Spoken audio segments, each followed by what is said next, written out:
Bring me Ray. Accurate. Hello, motherfuckers. Welcome to my club of Cottontales, a place for me to be 100% me, all the while helping myself mentally and physically. Oh, on the physical route, my hip is killing me. I walked to the medicine shop and part of me feels like it was a bad decision, even though it wasn't. So, hello, as I mentioned, welcome to my club of Kottontales. I'm Amber motherfucking Lewis. You found me as Kottontale is Mooiisstt. Very random and deliciously moist content creator here on YouTube and PlayStation Network. I honestly, Blue Bear, even though you can't really see his face, he is here. He is the reason why this meeting is happening. Because he was like, "You need some Club Kottontale, like you need it." And then I pop in, and so it actually says, "Bring me Ray Cokes." I don't know who Ray Cokes is, but the fact that the Cokes is covered, it just like it says, "Bring me Ray," and Ray is my best friend. That's what his name is. So that yeah, that tickles me inside. Um, I have some noms here. I made a big old thing of mac and cheese for myself. Um, Probably only going to eat like a fourth of it because the rest of it I made to have to reheat. Like, I'm just not in the mental place to like be making food for myself. So I just made a big batch so then tomorrow I can just heat some up. I also,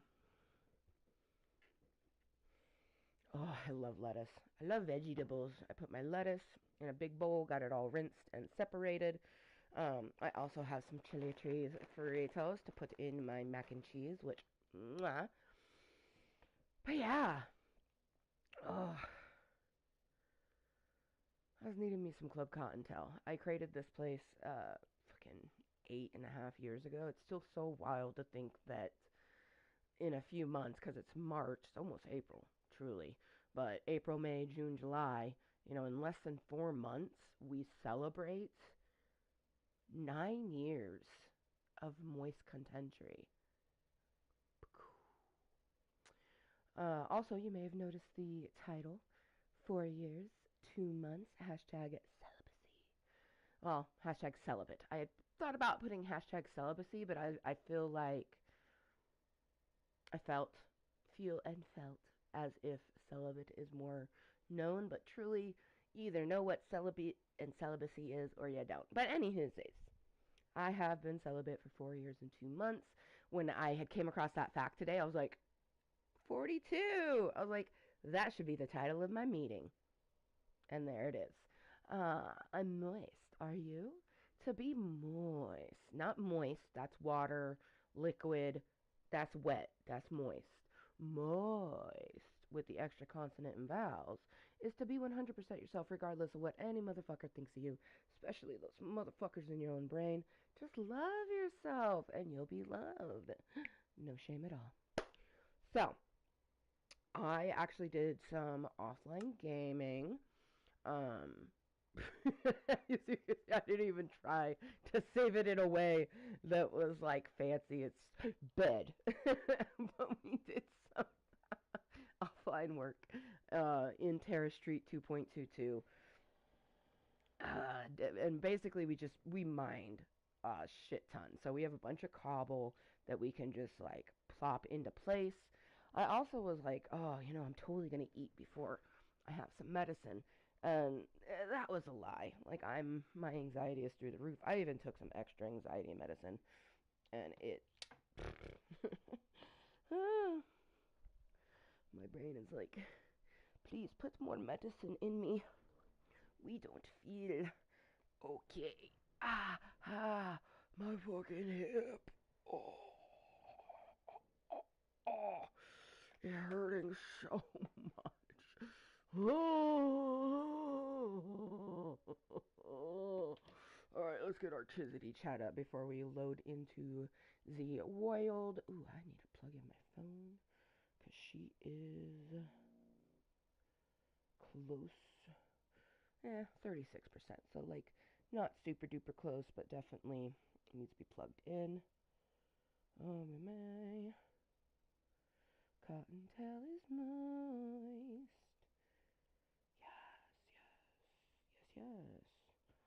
don't watch SNL 50, the anniversary season. Thank you, but no thank you. So interesting that that pops up on YouTube. It's like, okay.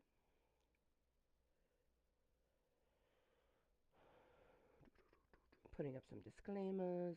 Club Kottontale, which basically says the same thing I said at the beginning of this meeting. And then if you didn't know, this is a 420 friendly and 21 plus community always, because I am those things. And I make my content for me. Don't you see? I also have a new Smosh Reads Reddit, so I'm excited to enjoy some of that.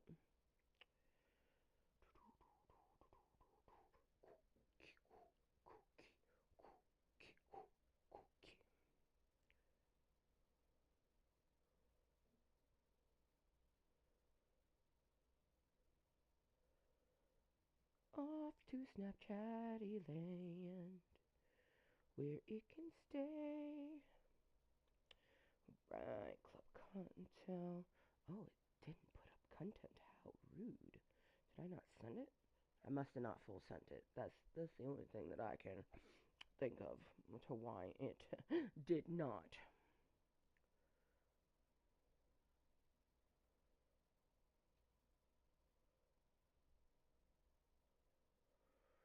Oh, my anxiety is like, I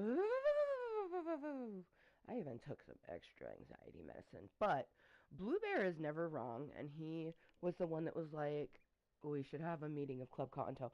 I need to do something to help with that droop, because like my ears touch it and it frustrates me. I guess I could take the ears off, but then it wouldn't be as cute.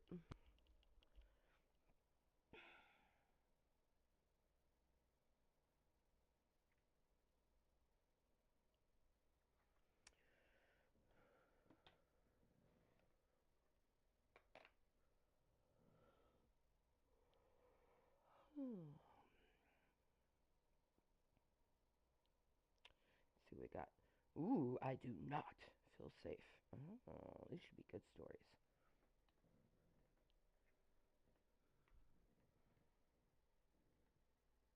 Window Nation customers have been singing our praises for years. With fast local service and an industry-leading 96% customer satisfaction rating, it's no wonder. I researched window companies for the last year to see what the average prices were and the quality of work. Window Nation nailed both. Get 2 windows free with every 2 you buy. Pay no interest for 2 full years. Hurry, this offer ends soon. Schedule a free estimate now.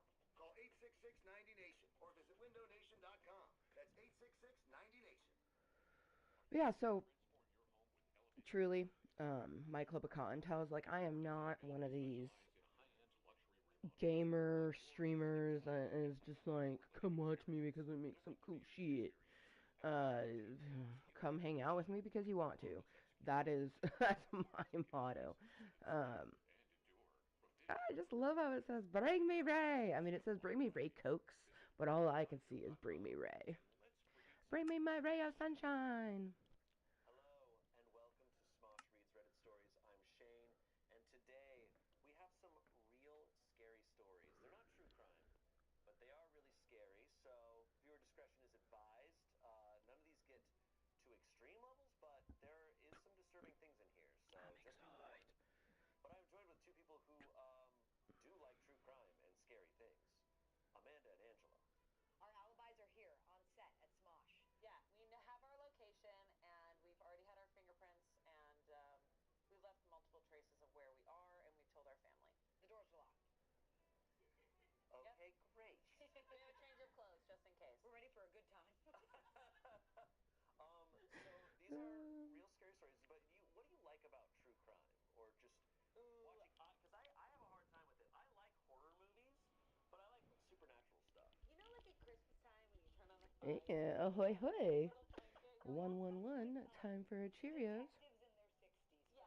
Yeah. This week was hard. Yeah. Yeah. This week was hard. Boom, boom, boom. And I just saw them all flash between my eyes. And you're like, yeah. yeah. I think I also like in another life, I not this life. In another life, it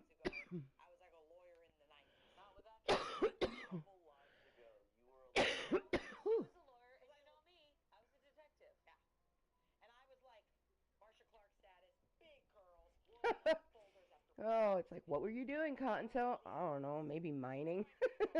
And you're saying that lawyer died. You had a couple It other was lives like in the 90s. They died. standing on the bed. probably like birds. Also, so I found this to be very intriguing. So I'm on level 13 right now, and there's like, I was like a it's really interesting. I don't know if you notice around the edge there's like a darkness to it, Yeah. And I turned into this. Now you're a female comedian. but Saving the world as out you here. go Anyways, back but we up, also respect the human journey of true crime. That's the other Yeah, we thing. don't like the sensation. No. Sensational. Well, you also, I can understand liking true crime if it's been solved, and you Okay. get to watch how it gets solved, and So you're like, yes. We Or I like trying you to go solve down it. even further and see it gets darker. Yeah. You Like, solving a mystery. I I think understand like that. humans come down here and it's just like the edge is super dark, how they feel about certain things and how they experience it. Like and it really disappears I'll say, as we especially go with up. this show, like I don't like horror movies or mystery novels and stuff like that as much. I like when things really happen. It like gets See here, you don't like you see it a little bit, but it just like It's definitely the captivating. edges get darker the lower you get. That's definitely got to be like a new feature. So these are some scary stories. These are, according to Oh, Reddit, it's these are fucking real. nighttime. These are I not should fiction. put that There's down. no fictional stuff that was put in Ooh, these gotta articles. look at my It's clock. gonna be more like a get your pancakes out and grab your blankie. Your little blankie. Tuck your pancakes over your Over little your face. eyes. Use your pancakes and go. Oh no! Two little pancakes with a blanket over it. That's so cute. Oh no! Okay, are we ready for some scary stories? Yes. Here we go. This first one comes from Am I the Asshole? Am I the asshole for being angry that my roommate was sleeping under my bed for months without telling me? That's terrifying. This is not a warm blanket. The fire is not on. I don't like this. That's where we're starting, I just actually so you know. do not Damn. like that. What a place to Lived start. with my roommate Carl, a 24-year-old man, for 2 years. A few months into rooming with him, he told me he was pansexual. I said, okay, cool. I'm not interested in that personal information, nor am I judgmental. I said, all right. A few times... Okay. That's great, dude. You can relax. All good. A few times over the last year, he has asked me if I had ever considered experimenting with other men. I said no. Also, I said I didn't feel comfortable with him asking me such a personal question. It's not like we are close friends. We are only roommates by happenstance, basically. Anyway, every time I said this, he basically said, we'll see. I was like, what? Anyways, last night I had a horrifying experience. I heard a noise under my bed. It was movement. At first I thought I was imagining things, but then I heard it again. I thought, oh God, is it a mouse or a rat or some shit? My God. This was like 3 a.m. So I got out of bed and looked under with my phone flashlight. Now, this here was the most startling moment of my life. I guess I am lucky because I have never before this moment felt true terror and fear as a physical sensation, but I was completely jolted. There, under my bed, was my roommate staring wide-eyed at me, and he screeched when I looked under the bed. Oh, he got scared. I'm sick. I feel sick. I literally thought I was having a heart attack. I then just started hearing, sorry, sorry, sorry, sorry, sorry, sorry. My roommate crawled out from under my bed, crying, apologizing over and over. I was so creeped out and afraid that I ran out of the apartment in my pajamas. There was a Dunkin' Donuts that was open 24/7. Go, get an apple fritter, buddy, go. So I just sat there with a decaf and a breakfast sandwich with my heart thundering away. My roommate kept texting me asking to talk. I ignored him. In the texts, he found a way to horrify me even further. He confessed he had been sleeping under my bed a few nights a week for 3 or 4 months, and that he was doing it to get closer to me and physically saturate each other. The fuck? That sounds terrifying. Brennan was taken out by that. Your breath was taken away by physically saturating. Brennan. I waited for him to go to work, and I ran into the apartment, got my essentials, and left. I am currently crashing with a buddy. Our lease is up in 1 month. My intention is simply to not renew. This dude is blowing up my phone, and I am getting texts from other people, some friends of mine, and some bozos who are friends with him. He is going around telling people I shamed him and that I am rejecting his apologies. Some people are claiming I am overreacting and invalidating his feelings. Most people agree he was improper, but think I should work it out with him and give a second chance because he's sensitive. I feel like I am losing my mind 20% convinced I am experiencing a long lucid dream of some sort and wondering if I'm going to wake up or I am in a coma or something because this shit is so insane to me. Like, not really, but maybe really. Ooh, iron. Dude, that is Nightmare City. To be honest, the thought of having anyone in your place Yeah, that is not that's supposed to be very there, but uneasy. underneath your bed and saturate. He goes to the Dunkin' Donuts, and the guy's turned around. He goes, "Can I get a vanilla latte?" And he goes, "Yeah. Do you need it?" And it's his roommate. And his roommate goes, saturation time. Oh, God. What does that... What? I don't know. I don't even think I fully understand what it means, and I don't want to know. Yeah, that's what I'm like. I don't want Yeah, anyone I don't need to know what full saturation of each other means. It sounds something that's meant for a relationship and not a roommate sort of situation. You know. How anyone is trying to defend this and what they Agreed. were told. Because it's like, there is no version of, yeah, so they were sleeping under my bed for a couple months without me knowing.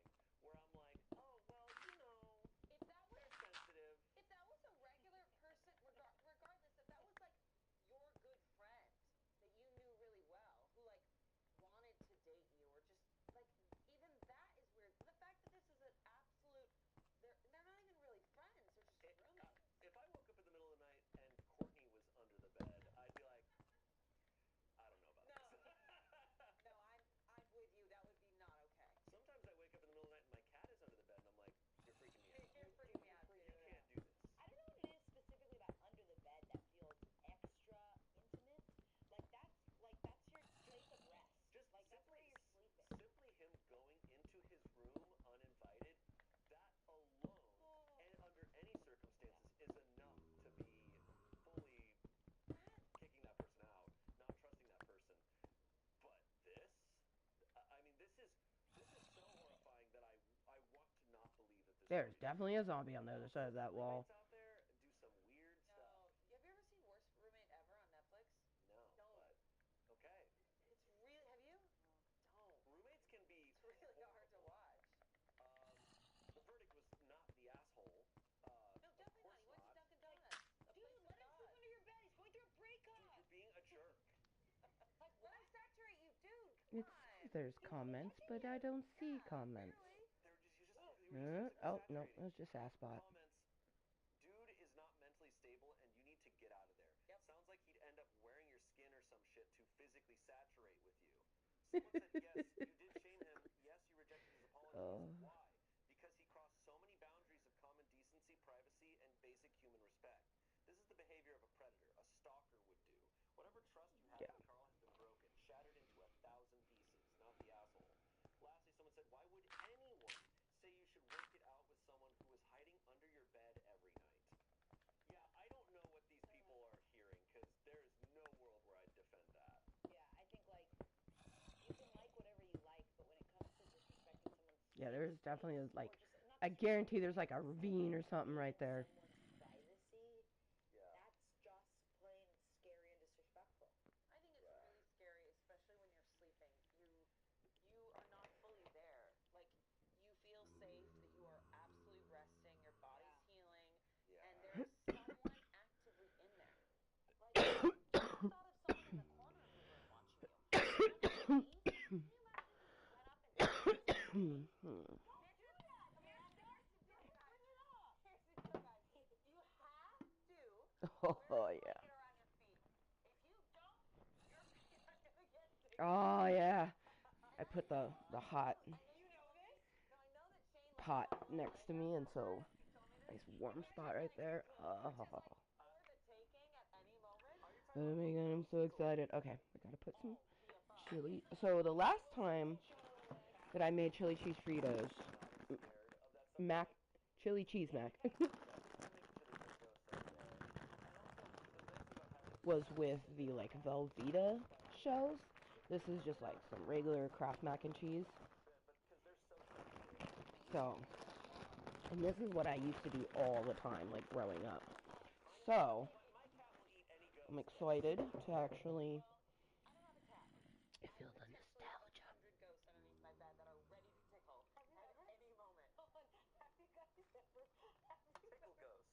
have you ever went to bed with your water bottle and woke up and be like, who is that? Mmm.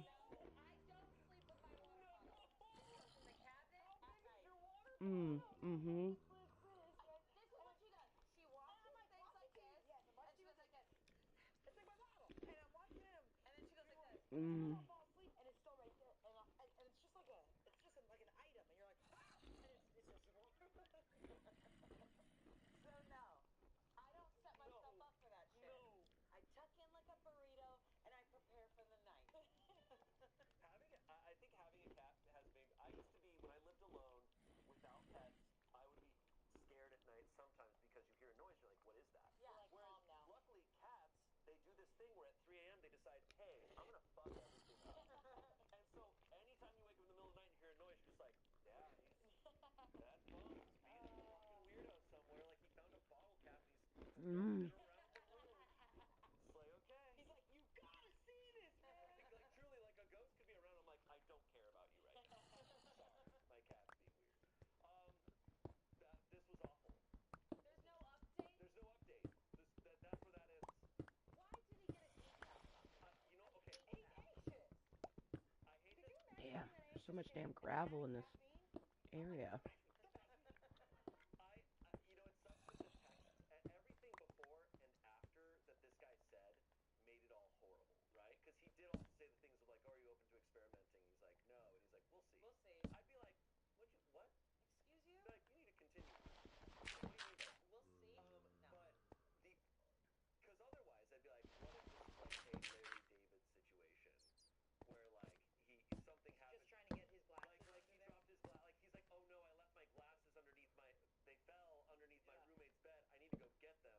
So he's underneath the bed late at night, and as he's crawling out saying sorry, you hear dun dun dun. He's like, no, this is what it is. He's like, yes, it is. No, Yeah. guys. For 3 months, he dropped his glasses every night. No, that's what I mean. Everything he said. Why did he give us that information? I think because he wants this guy to be like into it. Yeah. Like, he wants to be like, God, that's creepy. Do you want? No. The Yeah. prep that must go into this to like be there before he settles in. No, he comes in while he's sleeping. No, it's awful in every sort of way. Picture it. You know the boogeyman is underneath that bed, and he's like, He's like, I'm not even the problem here. yeah, he's like, go ahead, man. He's like, Boogeyman looks at him and goes, you're a fucking freak. boogeyman's like, you are messed up. At Cooper Design Build, your home is more than just a place to live. It's a reflection of your lifestyle and aspirations. For over 30 years, we've been transforming homes into timeless masterpieces, seamlessly blending luxury and functionality. We handle every detail of your project, ensuring a smooth and elevated experience. At Cooper Design Build, we're more than builders. We're artisans committed to creating spaces that reflect the highest standards of design and craftsmanship. Cooper Design Build, luxury reimagined. Are you ready to transform your home with elevated design and unmatched craftsmanship? At Cooper Design Build, we specialize in high-end luxury remodels that reflect your distinct style and redefine your living experience. With over 30 years of experience, our expert team blends innovative design with flawless execution, creating sophisticated spaces that inspire and endure from vision through completion. We'll take care of every step along the way. Visit CooperDesignBuild.com and let's create something extraordinary. This episode of Red Stories is brought to you by ZocDoc. When it comes to booking doctor's appointments, we've all made excuses. I'm too busy, it's too complicated, I don't know which doctor to go see. We've made them all. I know I'm guilty of that. But with ZocDoc, there's no reason to delay. They make booking an appointment with a doctor who's just right for you simple and easy. ZocDoc is a free app and website where you can search and compare high-quality in-network doctors and click to instantly book an appointment. We're talking about booking in-network appointments with more than 100,000 doctors across every specialty, from mental health to dental health, primary care to urgent care, and more. Plus, appointments made through ZocDoc also happen fast, typically within just 24 to 72 hours of booking. You can even score same-day appointments. I had delayed doctor's appointments for a long time because I thought finding a doctor in my network would be just too complicated to handle in the span of like less than an hour. But with ZocDoc, they made it so simple to find an in-network doctor that was nearby and that I could see pretty soon. So stop putting off those doctor's appointments and go to ZocDoc.com/pitreddit to find and instantly book a top-rated doctor today. That's ZocDoc.com/pitreddit. ZocDoc.com/pitreddit.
Oh, hell no. And he feigned ignorance, basically saying it was a lucky guess. No. So shocked No. that I left them. I'd be like, oh, students are peeping through my window. The fuck? Mm-mm. Mm-mm. I simply cannot believe that he could have guessed all three of those things. One, maybe, but no way all three. Yeah. My husband is away for work currently. I phoned and told him about it, and he basically downplayed my concerns, saying I probably mentioned those things to my class at various points, and the student has just remembered it. But I would never mention those things. I just wouldn't, and I'm sure I haven't. I've become more skittish at home when I hear noises. I only live in a small house, but when I arrive home from buying groceries, I check every single room and cupboard before I lock the doors. I've also arranged to have the locks changed. When cars stop outside the house, I turn all the lights off and peek at them through the blinds. I'm having trouble sleeping. In class, this student is quiet and the same as ever, not completing homework assignments, distracted in class. My husband is growing increasingly exasperated and worried for my mental health and the possibility this student could somehow know details of my personal life. I mentioned it to my supervisor as well, and she also basically reasoned that I had either misheard what he said, it was a coincidence, or a combination of the two. What's the play here? I'm seriously freaked out and don't know how to even begin putting this to rest. Get a camera. Yeah, This is scary. Bailey's is specific. that's so specific. Like, why It's did... really scary. Or did... No. I was like, did she tell someone that she trusted, like a teacher, and the teacher was talking about it and the kid heard it? Like, Something- I don't know. I mean, I think regardless, something inappropriate happened here, right? Yeah. Like, you know that he knew information he shouldn't. Yeah. So either someone she trusts somehow was Yeah. telling this information. That's like the best case scenario. Worst is like he was stalking. stalking her or spying on her in some way. I mean, I don't know. But that's a terrifying thing to say. Terrifying that he goes back to acting normal afterwards. Seriously. Just like, ugh. I think that, like, the only, like, real takeaway, like, actionable takeaway from this to me is, like, when someone's in that state and they're freaked out like that, I feel like if you're their loved one or you're their friend, you can't be like, God. you can't just, like, no. Yeah. You must, Relax, you probably told them. like, that's Yeah. not, that sets you off more, almost. Right, it's like, I don't understand people when you're like, I'm afraid this happened. Yeah. It's like, could the voice of reason someone, of course, right? Yeah. Because, like, paranoia is a thing. But I think, like, just shutting it down completely makes that person even more alert. Yeah. I think the best thing. Ooh, it's some like, coal. what do you do in these types of situations? But the best Oh, thing wow. is to like believe them. That was and perfectly enough to you staff can that up. Try to That's if you wanna amazing. try to Ooh, and I already got downplay some or coal on offer me, up so possibilities as a means of I making can them take feel this calm. coal with me. But your Ah, action plan should be yes, a big coal about worst case scenario. It's like, 100%. okay, well, in case if he did, let's set up a camera. Let's figure out like Yeah. should you go stay somewhere else? Yeah. Like if you're feeling this way, You don't want to exacerbate it's not just their well, fear. whatever. You're by yourself. Who Yeah. cares? I don't believe you. It's like no, I believe that this Right. is weird. Okay. come on, game. There's other possibilities that could be a play. We bit staggered there Let's for a take the moment. action plan Yeah. of worst case Like, scenario. let's rule Yeah. out other things. Let's talk this through. Yeah. But let's make sure I don't make you feel, I mean, the bad C word, crazy. Like, Right. Right, don't- exactly. She's already feeling scared, and now people that she trusts are making her feel a little bit crazy. That's the hard part with because this. now she's just alone. It's like, what if she's right? You know, it's like if someone's like, hey, I think I'm being followed. It's like, okay, maybe the signs don't show to that, but it's like, but let's take the steps. I think- If that's the case. I think that's like a huge thing that's just in culture. Like, it's the shift of like when someone is very vulnerable and hurt about something, we can't. The space in which they take to like come forward and bring it to someone is a delicate ass spot that you Yeah. have to be careful with because Yeah. that gets somebody even more freaked out. Yeah, because then if you make them feel alone, then they won't start telling you details, and then things will happen to them that are very real, that they start to go, well, I'm crazy. No, I'm overreacting, and they're missing all the real signs that are right there. But he said three very specific things.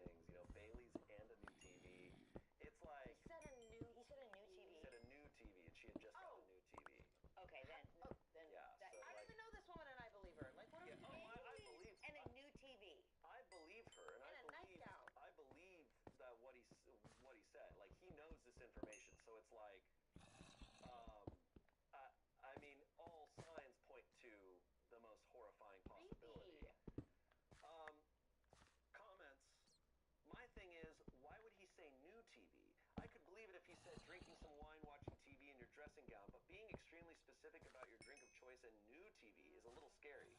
Wine is the trope Ooh, slash okay, TV is there's what you lava would right think there. people do slash dressing gown is cozy. Yeah. But those extra added details make it not a coincidence. OP says exactly. If it was just you're going to have some Baileys or even you'll have some Baileys in front of your TV, like, okay, but those comments plus the new TV?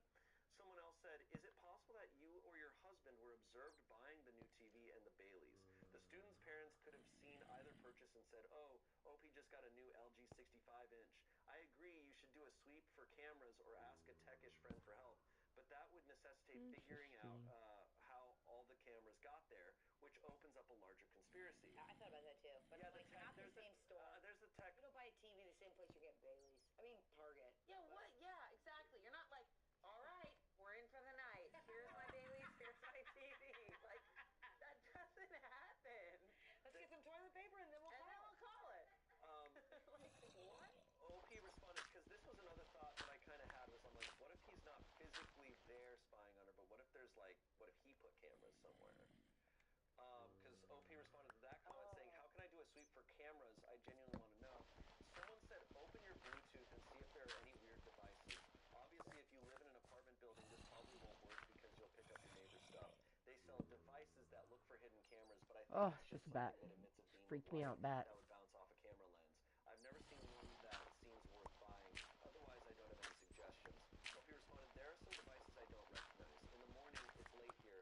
I'll go ask my neighbors to try and rule some out. Thank you. Tell me there's Update. Ah, yeah! I love an update. so scary. And I will say, my first thought was not that he planted cameras in the place. I didn't even think about that. Yeah, I mean, that would be my first. That's beyond. I mean, these aren't great predictions. Like, I don't love this, but when would he have had the opportunity?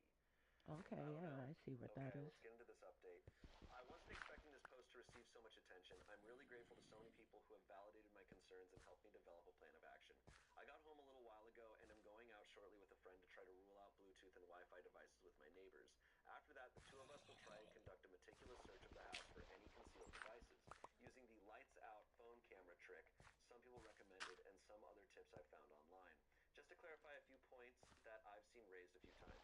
Dressing gown is a really common term here in England for what Americans might call a robe. It's absolutely common parlance. Here, most people I know would associate a robe with something a wizard might wear. In terms of it being a lucky guess, if he had just said, relax with a glass of wine, I might have assumed so. But the dressing gown comment plus the Bailey's comment when I had just bought a bottle and the explicit mention of a new television, which I am 100% certain I did not misinterpret. These things make it so much harder to write off as a coincidence.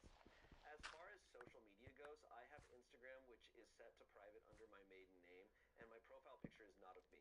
I am not in the habit of connecting with former students. I only have 3 who have all gone on to study English at university and have used me as references. I also have a Snapchat, which I use only with my husband and very close friends. I have posted nothing about my new television, and I also don't think I've mentioned this to colleagues, let alone to students. Certainly, I said nothing about the Baileys I just bought. Okay, so that wasn't really any new information. Here's where I'm at. That's a new update. Here's where I'm at. I'm That's not. it? No. Okay. There's another update. Update number 2. But before we get into it, where my head is going is not necessarily. I'm not sitting here going, oh, she's wrong. No, for sure. Right? I'm like, something bad is happening here. I don't trust her husband. I don't like that he's playing this off, and it has me worried, like, what he could potentially do in this. I might be so off, Yeah. right? I was also thinking too during that first update. I was thinking like, even though if like the kid was a Postmates driver and he came over, he saw her in a robe with like, but even you wouldn't know that's a new TV. Or like, Why isn't the husband like helping her around? or Uber. I'm like thinking of things that would give you someone's location as well as their identity. But did he come in and like? At Cooper Design Build, your home is more than just a place to live. It's a reflection of your lifestyle and aspirations. For over 30 years, we've been transforming homes into timeless masterpieces, seamlessly blending luxury and functionality. We handle every detail of your project, ensuring a smooth and elevated experience. At Cooper Design Build, we're more than builders. We're artisans committed to creating spaces that reflect the highest standards of design and craftsmanship. Cooper Design Build. Luxury reimagined. Even with interest rates falling, there's still a lot of uncertainty in the real estate market. Wouldn't it be nice to have some guarantees when selling your home? Hey, it's Lars. That's exactly what my friend and real estate expert Nick Shivers at Keller Williams Realty offers with his My Rocket listing program. Get an instant cash offer to sell immediately. No showings, no repairs, or list traditionally for maximum value. It's all your choice. Visit nickshivers.com to get your home sold guaranteed. That's nickshivers.com and tell Nick Lars sent you. Like deliver something? It's just so weird. I don't know. That's just where my head goes, but that's also me thinking like, I'm like, someone said this to your wife and you weren't immediately like, what the fuck? Right. Like, that's where I'm like, what are you doing? Yeah. But I also know like, with like a movie or a TV show, that would be where this would go. Yeah. And it's like, oh, actually, your husband Is the murderer. doing some weird stuff. Yeah. I'm hoping I'm wrong. I don't know what I'm hoping for here. Update number 2. Oh my god. I wasn't going to Big post an ass update book. here, but the number of worried people who have reached out to me made me reconsider. Thank you. After a thorough search of my house, I found 2 devices. They seem to be camera devices. I don't know if audio is included. One of them was in the smoke detector in my bedroom, while the other was concealed in the wall of my living room. Looking at an old picture of my bedroom, it looks like the smoke detector itself has changed very slightly. I think that the new one is a device in itself, which the culprit somehow switched with the old one without us noticing. The matter has now been referred to the police. If it wasn't for so many of you taking me seriously and giving me practical advice, I wouldn't have had the courage to check, especially given my husband downplaying the concerns. He has been very apologetic and is coming back from his work trip early, but I've asked to spend some time apart and will be staying with my parents for a while. I'm glad I raised the issue with the head at my school and a couple of others, as there's a paper trail, another suggestion from the thread. Needless to say, I'm completely shaken to my core, and I have come the on. most revolting There was feeling an in my privacy. update in Minecraft, I have no idea how many people have been involved and in it this, seems to but be phones have been taken from students, and we should have very more glitchy images sense. soon. I won't be making any more posts or updates. No! Thank you again to everyone for affirming me and making me feel sane. No more posts or updates? That's the end of No! That's better for her safety. But I just want to know what the hell was going on. I'm genuinely worried for her. Like, I want to know, did we just uncover a web of students being fucking stalkers? We didn't do anything. No, we did everything. Where is this? This story was posted like a year ago, so we found it a year A after. year ago? There wasn't even like AI tech. No. Like, who knows whatever the fuck's happening In in her bedroom? Terrifying. I'll also say this. This is a takeaway. We can go back to this part because this whole thing is astronomically wild and so hard to understand because it's scary. Yeah. But I will say, her not going with her husband for a couple of days, that's what happens when you don't make the people you love feel safe. Yeah. They leave. Come on. Like, she was scared. Monumental fuck up on the husband's part is to not take his wife seriously. Yeah, I agree. That's why she's staying with her parents. Because she doesn't feel safe. Yeah, no, she doesn't feel safe with him. I mean, she's saying he's being apologetic. She does say there's a paper trail, so my understanding is that whoever did this will be found out. I mean, I gotta know. Oh, unfortunately, I have to know. actually, the story was pretty recent. It was from January, so it's Of only this a year? couple months ago. Yeah. So we don't know, and I'm assuming, if there's a legal case, they're not going to be posting anything about it. So maybe like in 2 years we'll have like Update? no, like a Will we still be friends in 2 years? no, like a retelling with like actors. You think? Maybe. I feel like Hugh Grant's gonna be the husband. And Nicole Kidman's gonna be the teacher. The teacher. Oh, this is just I feel so hard for her. I like Well, that's terrifying. having your space invaded like that. What if she didn't hear him say that? And she lived and lived and lived with all those cameras there. All right, this next story comes from Best of Predator Updates. Okay, so good update. Okay. OP writes, everything in my house is turning green, including the ham and the eggs. No. Hey. Don't add No. Read. You're just supposed to read. Oh my god, it's awful. TV. Guarantee it. I'm like, I want to hear all that. Go. Everything in our house is This is what your TV sees when you're watching a true crime documentary? I'm like, Stop talking. Just go to that. Okay, so this came from the subreddit of cleaning tips, which we've never done a story from cleaning tips before. Yeah. Probably Usually a boring subreddit, it feels. Yeah. I mean, interesting. Cleaning is fun. I like cleaning. I mean, I like it. I just think it's boring. Okay. And that's fair. That's fair. They're gonna roast me. Yeah. All right. Everything in my house is turning green. At first, it was just my cat, and then it became my bed sheets, my feet, which then stained my shoes and socks, my couch, my phone charger, and now my wall. I don't know what it is. I have no idea where to post this, but I'm wondering if anyone knows how to get rid of it or what it is. At first, I thought it was mold, but now I'm thinking maybe it's my laundry detergent pods, which are green. But I did a test wash and dry, and it didn't stain my clothes until I wore them for a few hours around the house before it turned green. Her feet are green? This is so funny. We have a picture of OP's cat, and I gotta be honest. Am I? Oh, I see it a little bit. It's a light tint. Okay. Okay, so we got a little bit of green all over the place. You're being like disappointed. Okay, so we have a little bit. So we got a little green all over the All right, place. so we got a little bit of You're the green. husband who believes, and we love that about you, Shane. Yeah, we do. Honey, it's definitely green. Very No, sweet. sometimes Very there's a little green. Okay, so there's green all And, over the place. sometimes there's green all over the world. You know, it's like they deal with green. Sometimes things are green. Oh, God. Some comments. I've seen stories about industrial materials like copper from roofing materials turning cats green. Are your cats indoor cats, or do they have access to industrial or cleaning materials that might be stored in your garage, closet, or laundry room? Someone else said long shot, but maybe check under your bed if you have box springs or under any furniture. Sometimes the material used under furniture will degrade and break up over time and dye things. I had it happen with a chair once, and it took me a while to figure out that's where the color was coming from. Someone else said, or maybe you bought some new jeans from Old Navy. LOL, they stain everything. LOL.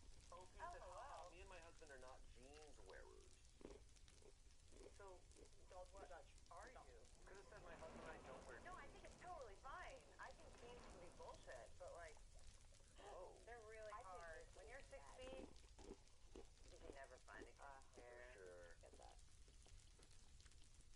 Update. Anyways. Okay, what is it? What do we think the green is? I didn't know about the copper. At first I was like, oh, is OP like having some sort of neurological thing going on, where everything's looking green? But the way that the staining is happening, where it's like splotches of green, has me not thinking that's the case. And we have a photo of the cat. I think the cat went into something that's green and kind of got on the sheets, got it on the cat's playing with the phone charger, and now it's green. Yeah, the cat's touching her feet. And, putting her feet. I hate to be like a sore loser, but I think it's some cleaning product she's using. Because it was this cleaning product. That would be so illegal. Okay. Right? Like, it's got to be like something that she's spraying. Or it's a leprechaun trying to send her a message. The leprechaun. Update, there's a leprechaun. Oh my God, I knew it. Story. Update. Hi. So I don't know if this is allowed, but I wanted to post an update to my original post because many people asked for one. I honestly don't know how to work Reddit all that well on mobile and couldn't figure out how to edit my original post. Heck, I don't even know how to link my original post properly, but here's the update. I had my water and AC checked and both were fine. The technician said my water hardness was a bit harsh, but he didn't think that would affect the green stains I've been seeing. I also got rid of the red bed sheets I had and put on my boring corporate beige ones the day I posted the original post. Then I waited. It's funny because I was trying to determine if the green stains were going away based on if my cat was turning green. Anytime I saw she was becoming greener, I determined that whatever I changed wasn't the cause. Well, I got my water softened, and with my new bed sheets, my cat was still turning green, but a lot slower. So maybe it was just from the residual green that was now stained on my couch and velvet bed frame. Then we had another person inspect the mold, which was also negative. Some other commenters had mentioned they had bought the same bed sheets on Amazon and had a similar problem. So I think it is that. On another note, someone also commented asking if my husband was cheating on me with someone who wears Old Navy jeans. I won't lie. When that comment came up, I nervously laughed. I quickly checked our joint bank account for any Old Navy purchases. while there weren't any, I couldn't shake these strange feelings. Although Although the commenter did not know me or my husband, coincidentally, I've already had suspicions on a possible affair from the multiple last-minute overtime shifts and just overall changes in behavior. Also, my husband has cheated before, so I've always been a bit anxious. Oh, shit. Once a cheater, always a cheater, you know? That's what they say. When I saw the comment joking I don't think about it's if true. my husband's affair partner wears Old Navy jeans, I spiraled. And then I admit I did the bad thing and looked through my husband's phone. Do it. He cheated before. Check his phone. And there it was. Some sexy Instagram DMs from a woman who wears jeans. Cannot confirm if they're Old Navy. So anyway, I spent the last week at my parents' with my cat. Who's now orange? Don't stop! Orange. It's done? That's it. What? The green was happening, and then the green led to her husband cheating again. We don't know. We don't know if the green came from her jeans. She thinks the green came from the Amazon sheets, which she changed. But that led to a whole other thing. The green led to the jeans. It was the leprechaun. He wanted to send a message. Because he knows what's going on. Your husband's fucking the I love how it's like Her husband is fucking a leprechaun that wears jeans. and it's a girl who wears bad jeans. It's very unfortunate whenever someone's like, yeah, I have these suspicions about my partner. I think they might be cheating. It's like, well, this, and this, and they also cheated on me before. And I'm like, yeah, they're cheating on you. Yeah. So they never stop cheating on you. I think if you have suspicions, unless like there's issues there and you're feeling very paranoid all the time, but like I think if you have suspicions, most likely they're true. Yeah. I mean, there's smoke where there's fire, but then also there's like crazy circumstances sometimes where like sometimes people's cats are green because of the sheets. You know, Sometimes like cats are just green, you know? sometimes cats are green. I was mentioning my Oh, cat there's earlier. fire. Sometimes, my cat's just a little green. Just a little. I can't wait. I The can't Old get over Navy this. situation though. They I guess turn Old Navy stuff turns stuff green? It's like the Grinch up back there. Yeah. What? Wow. Grinch is back there making jeans. I thought you meant back Her there. husband's fucking the Grinch. Bro, I know what this is. Your husband's fucking the Grinch. Dude, has your husband ever fucked the Grinch? Dude, wait, hold on. Hey, has your husband ever fucked the Grinch? Wait, your phone charger went green and your feet? Your husband's fucking Grinch. Dude. His mom's always dead. Oh. And he cheated before? It's the fucking Grinch. And I never see him on Christmas. He's the Grinch.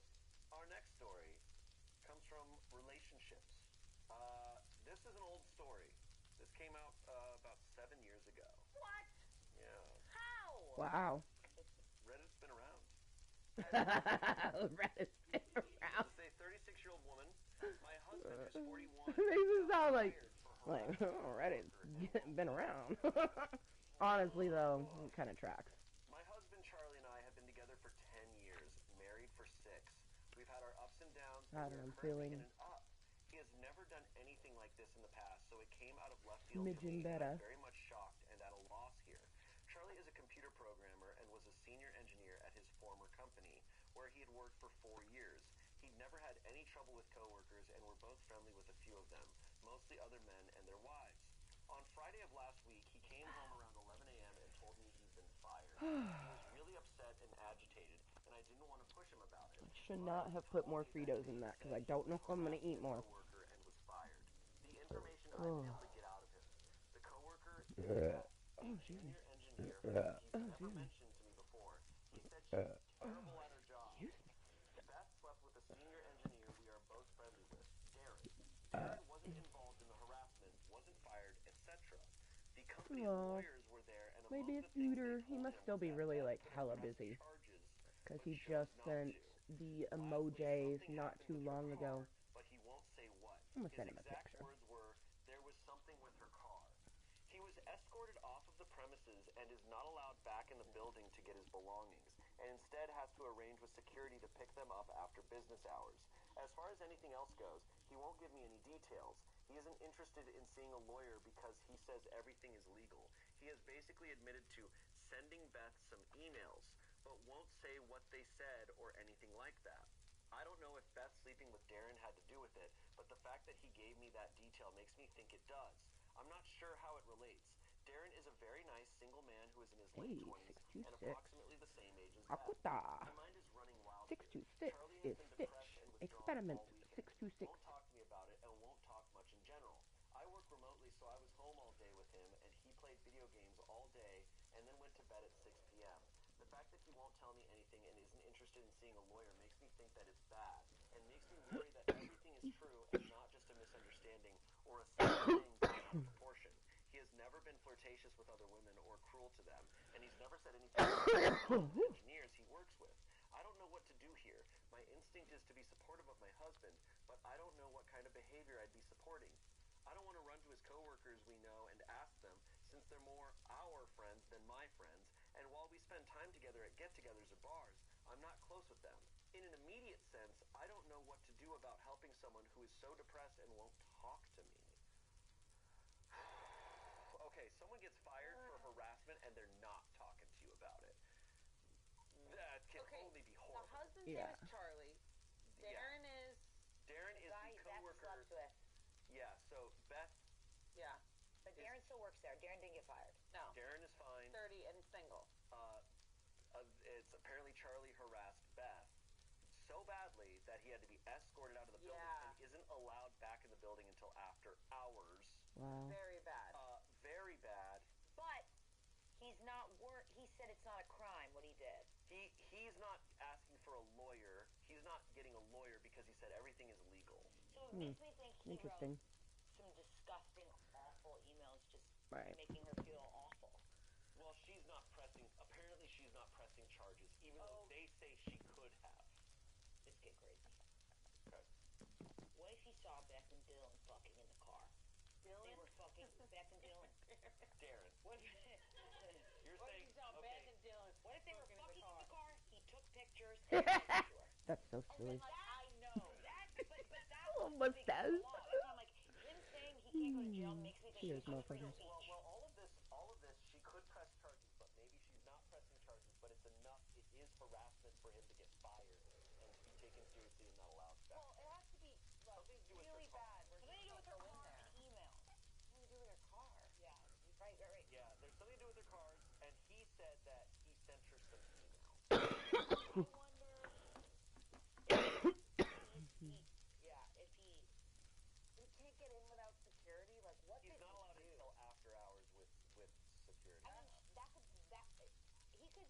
I believe he could have sent a very, very emotionally abusive email or emails, and Beth was like, I don't want to be in the same room as him. He threatened me. And there's and then- something to do with her car. The car thing is. That's why I was like, I think your idea of him taking photos of them or something is a possibility. right.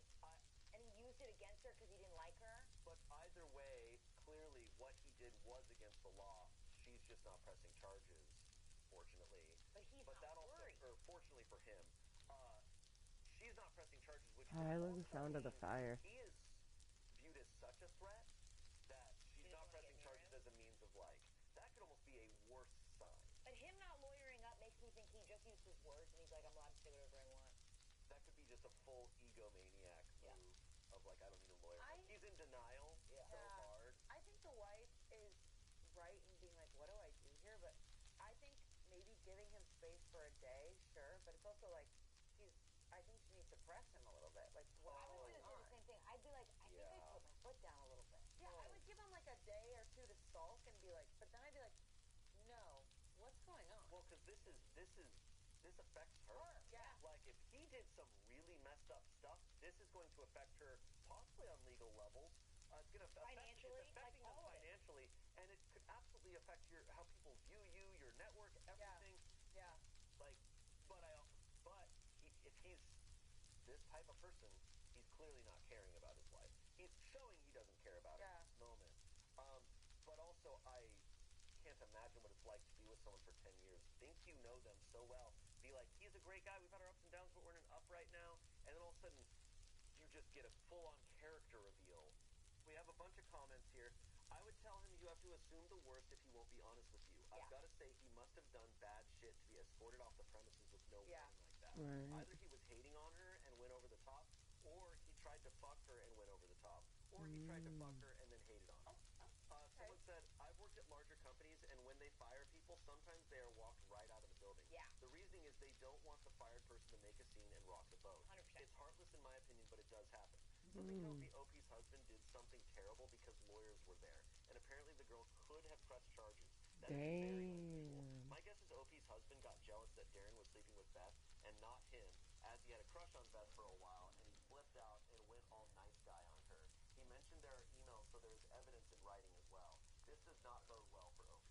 Lastly, someone said, seeing as it got so far that he's been fired and he doesn't want to fight it sounds like the allegations are probably true. Right. He brings up Darren makes it seem like he's harassed her as a result of sexual jealousy. Does he usually shut down conversation on things? Does he usually keep things from you? I'd be very cautious about what he's hiding and what it means for you and your relationship. Even if it's not sexual and it's just plain old harassment. Do you want to be with a grown man who harasses young women to the point he gets fired? I think if you are married to someone where your finances are tied up and someone gets fired and they won't tell the other person why they got fired, that's a fucking, They're fucking. that's just even if there's not sexual harassment or anything of this still severity, wrong, yeah. even if it's like I got fired, it's like why'd you get fired? It's like some bullshit. It's like, hey man, No. like you getting fired fucks us both, so you need to tell me Correct. what you're doing so Correct. that we can both be I aware. also feel like this OP opened up all those comments. If that was me, I'd be like, damn, this is hard to read. Those comments are like, he either wanted to fuck her or whatever. This sucks. I think OP already knows this is bad. Right. Like, She has to. She'd have to be ignorant or daft. Like when you hear like you Just can't like, get back in during the office oh. hours and have to come in over. Yeah. I think your brain thinks it's like dramatic, but someone could be so rude to someone and hurt someone's feelings, and then the boss can just be like, "I'm going to take care of you," and not bring you You're back right. to the same room. You're right. Like he could have just like I'm not in defense of this guy. You're gonna try to find every reason why it's not the worst case scenario in this situation, Yeah. especially when it's like, but I've known him for 10 years and I have no indication of this in my experience. Our brain just goes wild when you hear like has been escorted off the premises. Yeah. It's so horrible how this does happen a lot, and like a lot of people really hide their true selves from their partner. It's so sad. For years and years and years. Update. Let's go. Yes, we love a good I update. was waiting for it. Beth. My thread was locked before I was able to respond to any of the comments, but I was able to read them this morning. I got up at 5:30 to go to the gym before work, and my husband was still awake playing video games. I presented him with the very good idea someone suggested of sending me an email with the details, but that it wasn't acceptable to shut me out of this situation, since it affects me too. His response was basically, the paperwork is in my car, go get it if you want to read it. Oh, bastard. I asked him to go get it so we could look at it together, and he said, you're going to believe what you want anyways. Damn. All of this is unusual for our marriage because I'm a pretty patient person, I think. We went out to the car together, and he got in his car, handed me the papers, and left. For about 2 hours, I was panicked because I didn't know where he went, if he was okay, if he was thinking of hurting himself, but his mother texted me at 9 saying he was over there, asking me what happened, if everything is okay, etc. His parents live about 15 minutes away, and I guess he told her he's going to be staying there. At Cooper Design Build, your home is more than just a place to live. It's a reflection of your lifestyle and aspirations. For over 30 years, we've been transforming homes into timeless masterpieces, seamlessly blending luxury and functionality. We handle every detail of your project, ensuring a smooth and elevated experience. At Cooper Design Build, we're more than builders. We're artisans committed to creating spaces that reflect the highest standards of design and craftsmanship. Cooper Design Build, luxury reimagined. Big changes are happening, but one thing remains the same in 2025. If you're thinking of selling your home, you need to call Nick Shivers at Keller Williams Realty. Hey, it's Lars. With thousands of homes sold, Nick's proven marketing strategy, local, regional, and national, plus his vast network of California agents means your house gets maximum exposure and top dollar. With interest rates dropping, get ahead of the competition and sell while buyer demand is rising. If you want your home sold guaranteed, go to nickshivers.com. That's nickshivers.com. What is going on? What did the paper say? What did the paper say? So the paperwork. According to the paperwork, he sent her multiple harassing emails from anonymous email accounts. Emails Damn. are printed out and attached.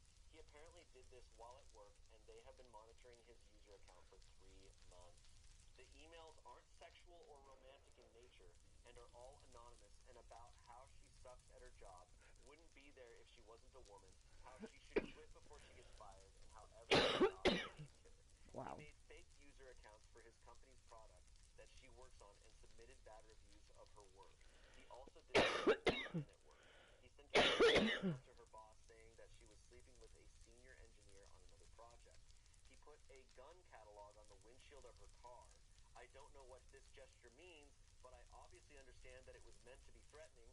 Unfortunately, inside was a subscription card that the company autofilled with his name and address.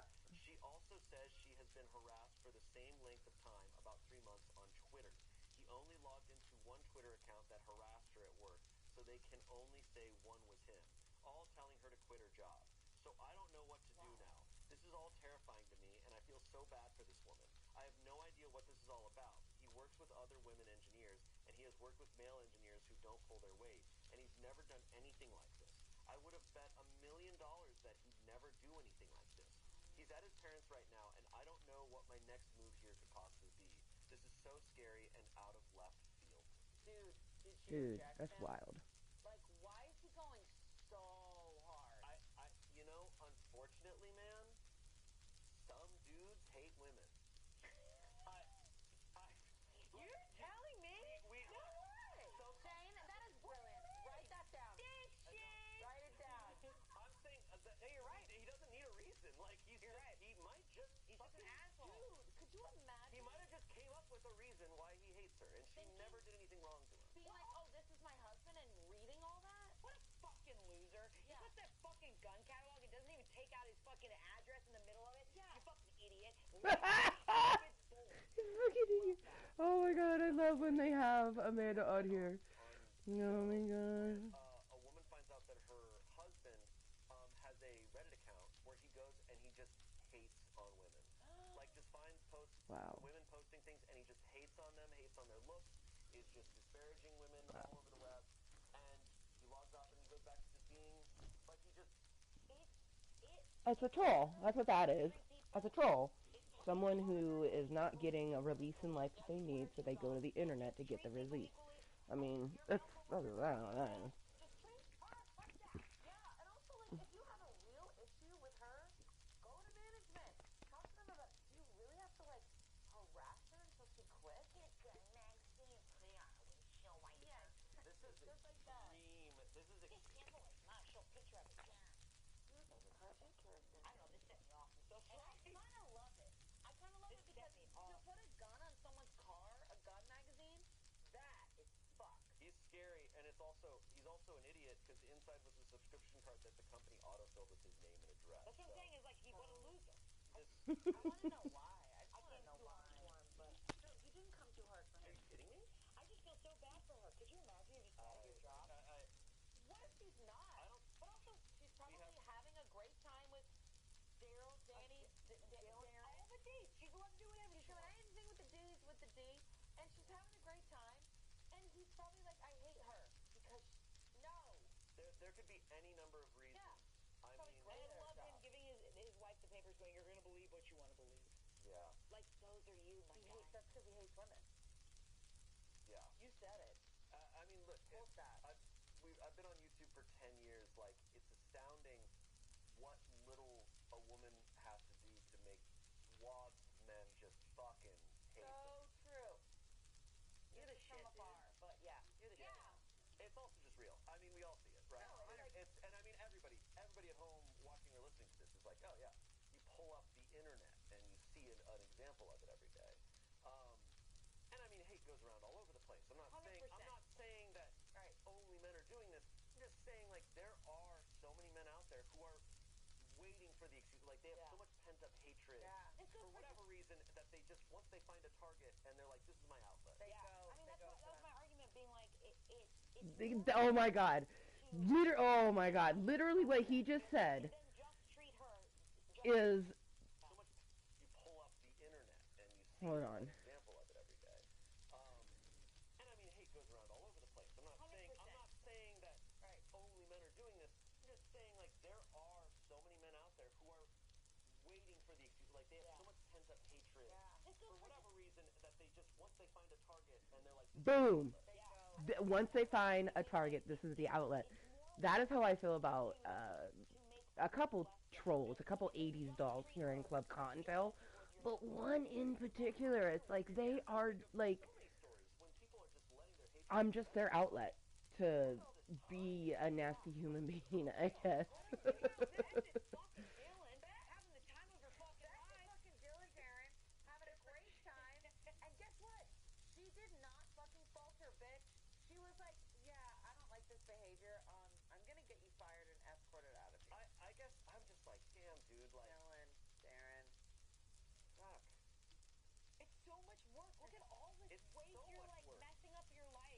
it would just be so much easier to treat people equally. Just go home. It reminds me of when I will find an account, I will see like a hateful comment somewhere on the internet, and I'll go down the rabbit hole of looking at this account, and it's kind of cathartic for me because I'm like, okay, who's this person who just left a piece of shit comment somewhere? Yeah. And I go and I'm like, oh, you just leave hateful comments all day. Yeah. Like you're just going around finding things to hate on. I'm like, damn, man, like you can live life. Yeah. Like read a book. You could clean your house with that energy. You could lie under a bed and sleep. You could wash your feet. You could saturate with someone. You could get green. You There's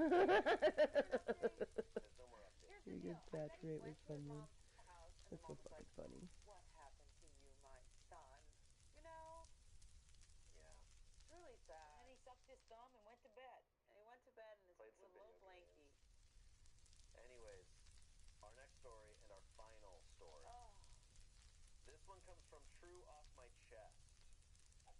Hairstylist has been taking / keeping my hair. big smile from Brandon. Brandon's like, no mine way, too, man. mine too. They found me. That's me, man. OP writes, I'm weirded out. I'm also going to be vague because obvious reasons. I'm a woman in my 30s and my stylist is in their 40s. I got my hair cut today at a stylist I've been using for about 9 months now. I think this is my 6th appointment with them. I usually do a trim or cut / style.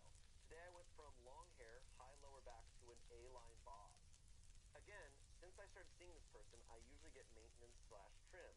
This time was a dramatic length adjustment, so they took a picture of the cut length on the floor to add to their social media, intending to take before / after pictures. That's all totally fine and normal. They go grab a broom, sweep up the hair, and place the dustpan on the counter for a bit. Again, normal. They grab the broom and pan and head to the back of the shop. They're gone for a few minutes, no biggie. Then they go out to smoke. But here's where it gets weird. The bathroom is in the back of the shop. I need to go and step into the back. I don't really notice anything on the way into the bathroom. I go and start to head back out. But I notice my name on a small clear tote on the table. It has no lid, and it has my hair in it. At first, I didn't really think much of it, but I looked closer and saw it's not just today's discarded hair, but looks like at least a few of my trim sessions Jesus. mixed with, it looked like potpourri and a little sand or something, and printed pictures of the cut hair with dates. The printer is sitting right next to it with today's discarded hair pick in the tray. There didn't seem to be any other containers like this when I looked around. It was fucking weird, so I took a picture on my phone. I honestly didn't know what to think or do and went back out into the salon. They came back in and I mentioned that I went to the restroom and they seemed to freak out a little, but didn't mention it. I didn't really know what to say, so I just let them finish styling my hair, paid and left. As a socially anxious introvert, this was my nightmare. I got home and the more I looked at this picture, the more sick I got. I ended up texting them an hour ago, sending the picture and requesting they remove the weird box of my hair and asking for an explanation. Oh my I God. said, hey, so I saw this and didn't know what to make of it. Can you help me understand what this is and why you have it? I'm not comfortable with you having this and request you please discard the contents. Also, even though I love my cut, I believe it's best if I find a different stylist. They haven't responded. LOL, what the fuck? Dude. I hate Literally, what this. the fuck? We hate this. This is making me sick. Potpourri? Not the potpourri. Not the sand. Not the pictures. Not the date. Not the printer. The date. Because I was like, oh, maybe this person collects hair to make like cool wigs. No. It feels like a weird thing. It's disgusting. It's got potpourri in it. And they got the dates and pictures. It's fucking disgusting. There's so many hairs. I don't. That actually. I could. If we kept going, I could. You get it, right? Yeah. Sweep it up. They go, look how much hair you said, but yeah. Oh my God, well, sweep it up. Collection today.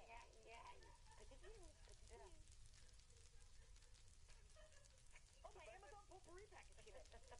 Oh. The ability to My Amazon potpourri package came in. go and sit back in the salon and get styled after.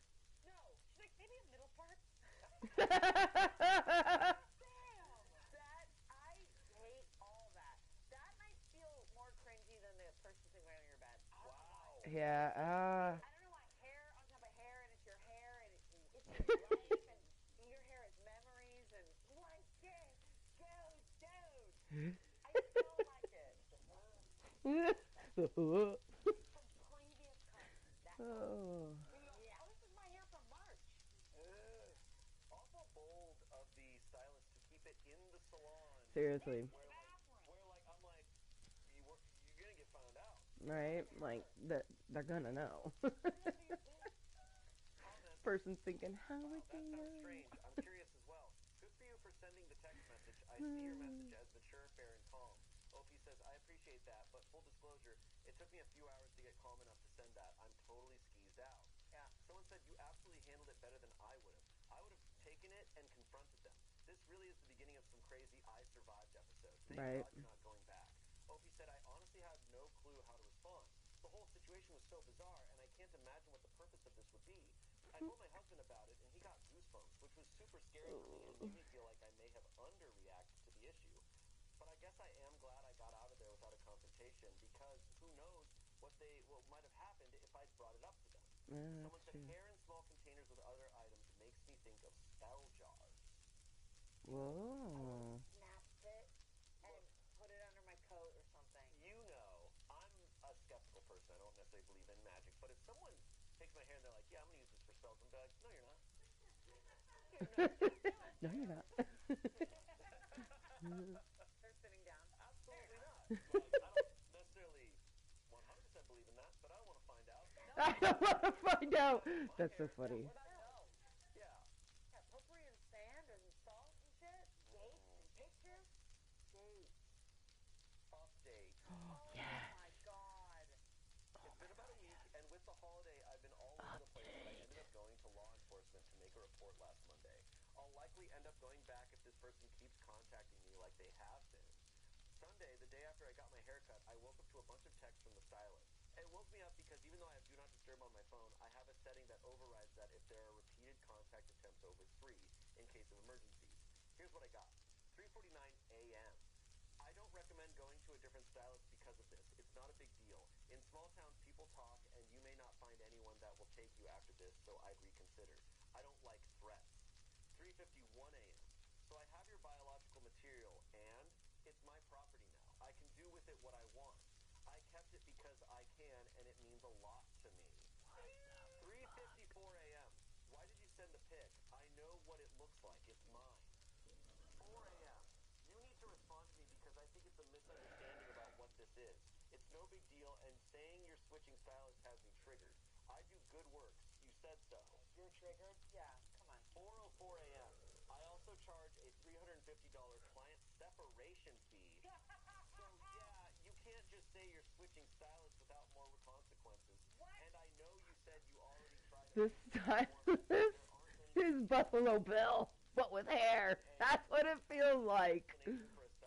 It puts the conditioner on the hair. I didn't do anything wrong, but I will get rid of it if you're going to cry about it. But only if you say you won't be switching to anyone else for your hair care.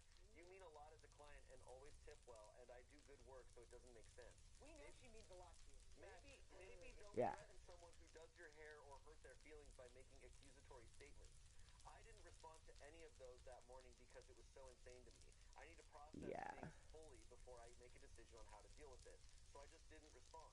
Sunday afternoon, I started getting phone calls. This person called me 14 times that afternoon. About every other call, they left a voicemail. Most of the voicemails just said, call me back, or text me back, but 2 of them were unhinged. I'm going to paraphrase, but the gist of the first one was, Yes.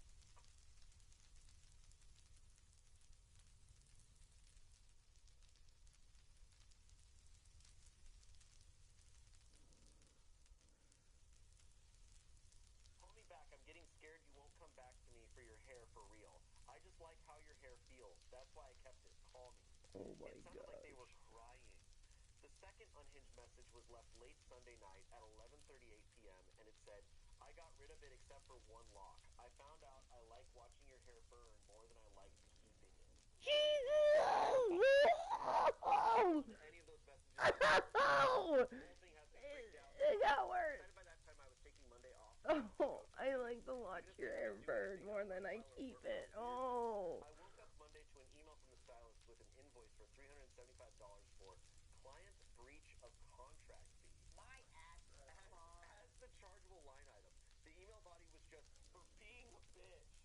for being a bitch. Wow. Sorry, that's unfortunately hilarious. Yes, that is very unfortunately hilarious. It was sent from their business email too, so they're really doing everything they can to ruin themselves. Even if I had a contract with them, which I don't, the original amount was for $350. They can't even get their extortion fees right. I did email them back stating that we had no contract and to cease all further communication with me from this point forward. I got ready and started heading to the police station around 9:45 a.m. Monday morning. I live in a rural area, so there are portions of my drive to and from our main town that don't have cell reception. When I finally got to town, I had 4 voicemails. Oh I my knew gosh. immediately who they were from.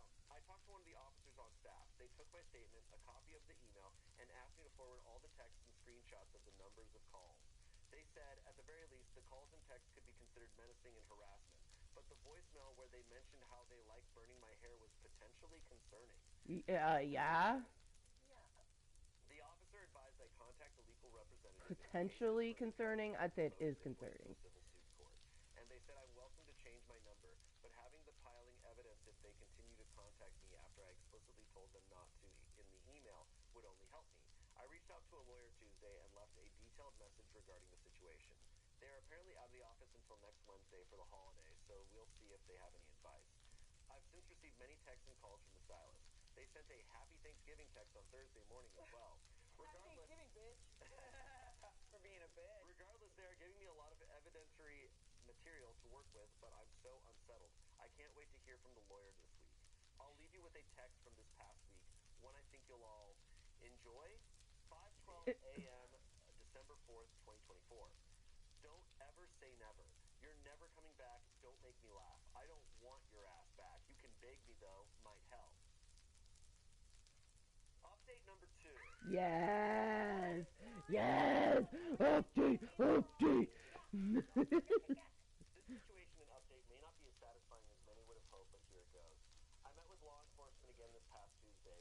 My husband and I drove over early that morning because I was also meeting up with the lawyer I'm working with. Aside from the near constant text, calls, emails, I wanted to pursue legal action for a specific issue. Allegedly, the stylist tried to have my credit card canceled. Apparently, they used the last 4 digits of my card, called the customer service line for the card, and tried to cancel it. I got a call from the fraud department shortly after this person attempted to do this, trying to verify everything to see if I actually wanted to close my account and dissolve my credit card line with them. To be clear, the stylist was not successful in their alleged attempt. They couldn't provide the basic information you need for such things like my actual last name. It's unusual, and they gave a name that was almost similar. Date of birth, address, etc. Apparently they thought they could accomplish this with just my name, phone number, and the last 4 digits of the card number. I didn't cancel the card, but did request a new one for obvious reasons. I had no clue why they would want to cancel my card. To inconvenience me? Yep, that's exactly why, allegedly. When I spoke with the credit card company, they agreed to send over the recording of the person that called, as well as the phone number the call originated from, as long as the request came from law enforcement with a warrant. They gave me a phone number and reference number for the police to reach out to directly. The officer began working on that immediately, so that is in progress. I went to my phone company over the weekend. I had my phone number transferred to an old phone so I could still receive calls and texts there, but got a new phone number for my actual phone. The old phone and phone number has been turned over to the officer assigned to my case. They did go and speak with this person yesterday. Apparently they are horrified. I went to the police and had no idea any of what they'd done could be chargeable offenses. According to the officer, there have been no further communications via text or call since their visit, and I haven't received any other emails. A temporary protection and no contact order has been issued against them until the first court date. I have also reached out to the State Board of Licensing with all this information and my complaints. All I can say is they are investigating. Outside of that information, I'm limited to any other information I can share since a legal process against this person has officially begun. We're just waiting to see how this all plays out now. It's been a long few weeks. I'm hoping for the best here. I'm already so relieved to no longer be getting calls, texts, or emails constantly. And That's it. oh my god. I mean, Stop. that was a pretty good update. Was really doing with I mean, people said spell jars. Kind of doesn't matter. It's so invasive and weird. And Dude, I'm thinking definitely spell jars. Be able to predict what that person What? is doing. That's terrifying. Just Yeah. I think when someone calls you and texts you that many times, over and over, Yeah. it's scary. It's terrifying. If you're texting someone 4 or 5 messages in a row without a response,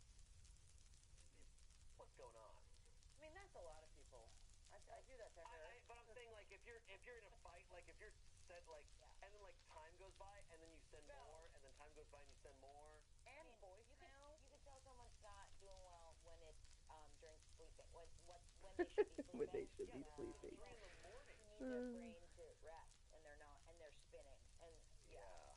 This is bad. She did the right thing. yeah, There the was phone no thing was brilliant, no explaining her way out of that. and like putting it in writing that you didn't want any like cease communication. So then from there on, it was all like unwarranted and just like Yeah. that's really really scary. I feel bad for that person. I do too because I just don't see how. Yeah, I don't know how they're doing. Like I don't. I understand like hair. No, I don't. I don't. I don't. You understand what? I don't. I don't. I was gonna say like when I she said understand your hair is nothing. just so soft, I was like, oh yeah. But then I was like, but wait a second. No. I would say if she were to make it for like a wig, okay. That's why I was like, there's like, But if she had a reason, she would have given that reason. but she did it. She had zero And reason. then when she goes, I actually like burning it more than I like collecting it. Yeah. It was like, oh, so you like collecting it, Yeah. and you like burning it. Yeah. How many other people did she do that to? Oh my I god. don't know. I've also never heard a $350 charge for breaking up with your set. Yeah, that's when you know this person is. A non-exclusivity agreement with your I stylist. will say sending an invoice to someone and the body of it reading for being a bitch Almost legend material. is not a this person is not a legend. But that sending an invoice that says for being a bitch is so really funny. It's so fucking That's a funny. really funny thing that people could do in other circumstances, and I would think is a legendary status. Not in this situation. No, no, no. Well said. Also, rural area. Is she going to see the stylist? That's what I got scared about too. I get scared about that too. It's like at local bar. Hey. At local bar? Yeah, you Oh. know, at local bar. Hey, hey. Hey, That no way. sucks. These were really, I think the most wild I've ever heard. These are These great. were These are intense. great. They were great. That was, oh man, I love Smosh Reads Reddit. I look forward to it each week. This was a great one. They're creepy. These are all like people doing like Eh, unexplainable behavior. Yeah, Like we both Yeah. from a bar. unexplained creepy things. I was very close. Like throat was here. Wow. It was right here. That's got to be a record for this show. Yeah. Oh my God. It was like right here. Yeah, you're either crying or throwing up here at those stories. Reddit stories, man. They bring it out of you. Well, thank you both for joining me on this horrifying expedition. Yeah. Thanks for making my day. We're just gonna head back under here and Yeah. do this again. This All right. is both of us. It's really fun. Yeah. Your legs crunch the other way. Like a demon. Thank you for watching. Let us know what other themes and subreddits you'd like us to cover on this show. And we'll see you next Saturday. Bye. Bye. At Cooper Design Build, your home is more than just a place to live. It's a reflection of your lifestyle and aspirations. For over 30 years, we've been transforming homes into timeless masterpieces, seamlessly blending luxury and functionality. We handle every detail. Tempted to re-listen to that Smosh Reads Reddit. Tempted. Very much tempted. Hmm.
closed out everything, and I was just trying to make the chat bigger. It's not like there's anybody here, which, by the way, cheers, and thank you to anyone who is here. Whether you're lurking, twerking, watching incognitally, watching this later on as posted content, I do not care how you tune in. I just appreciate it that you did. Oh, yes, let's just continue. Listen to True Blood. Yes. Says for each season that we're doing the podcast for, and it's getting longer and longer. It's the hardest thing ever. I mean, you really came into a lot of characters and storylines, and we are kind of wondering, how do you juggle that screen time? Is it by feel? You know, how what to follow and how much time to spend on each one? And by the time I got there, Alan had an entire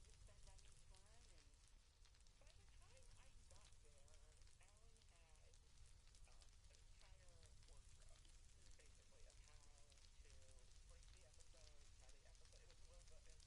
It was actually, I think, the most efficient and well-run writers' room I've ever Cheerios. you would go in and you would start, basically you'd start with like 2 or 3 weeks where you planned out the major arcs of each character throughout the season. Like, what are we going to be dealing with this season? What's the question of this, like the big question, and then kind of overall episodes of each character. So everybody doesn't need to feel like the love affair or like huge conflict kind of like what the conflict is I kind of thing. should The arc about you take like 2 or 3 weeks where you're just spread the basically moist content tree a bit setting more. it up, and then you go Excuse me. by episode 501 in season 5, episode 1, and you methodically go through each character. You always start with Sookie and then Cecile Eric, and then you'd go through everybody's storyline. So you'd block through. So first it'd be, this is Sookie's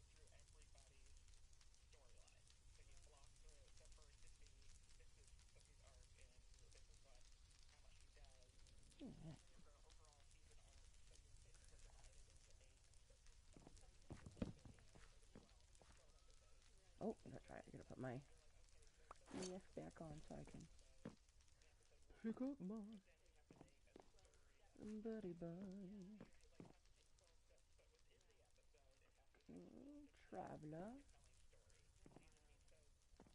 So everybody's on their We major arc, have been chilling up here for like and 2 what is each character's arc. day So we cycles, kind of so went through every character, and investigation of then making would sure be like, no, there's no you know, they mobs, don't all have scenes, they don't which all have, doesn't but look there's like always it. kind of like striking a balance Doesn't where there doesn't seem to basically be any. Yay! That usually means that my you'd meet up with each torches character, and you'd are lean on it against the wall, aplenty. and often you'd get this crazy cliffhanger, like at the end of previous season, Oh, you would just know the what was going traveler. on, and you would always wonder. Okay. It was kind of like The traveling backing you trader. into a corner, and then Oh, knowing that you cake. were being Oh, and followed. it's a full? Kind of No, like not quite a you're full like, oh cake. I shit, was like, it's a full cake. No, it's not. You can see it's There's a vampire. The hell do we do with yeah. so that? fun. But we really just Stone, you're stone, stone, stone, stone. you're doing like there's Do, you do, know do, nine do, do, or do, ten do, do. characters who are basically like left with what they like an improv game or something. Like here's what you're left with, and you have to like that there's an emotional arc Oh, that's yeah. going to happen.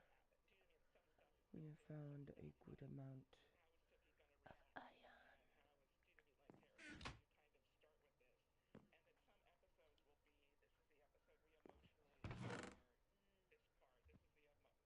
This is the episode where, so you kind of have these not only plot things but character episodes. Do you know what I mean? Where this is going to really kind of focus while keeping the narrative drive of just the story going. Dude, like, so it's really a balance. It's like all sorts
Mwah.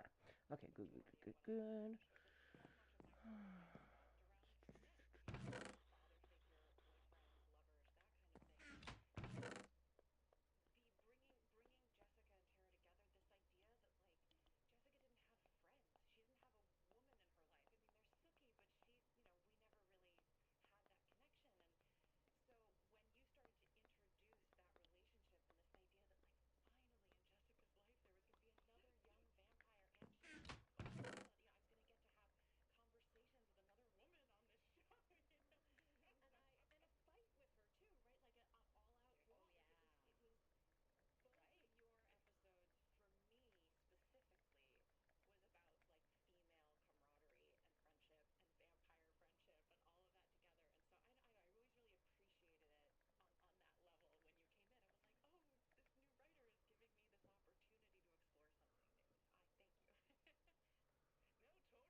Okay, not quite nighttime, but it's getting there. But we have our travel bed for that exact reason.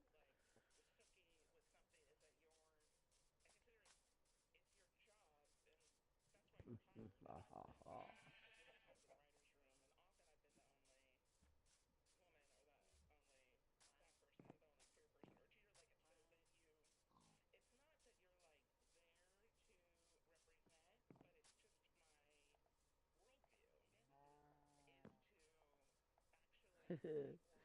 That's so cool. Oh, I love my lighthouses. I love all the things they make. I love Minecraft, man. Also, we recently got an update, so our chickens no longer look like rats, and the cows look just like regular cows. I'm a little disappointed, but it is what it is. Got regular chickens and cows now. Our piggies are still skeletons, though. Is there someone?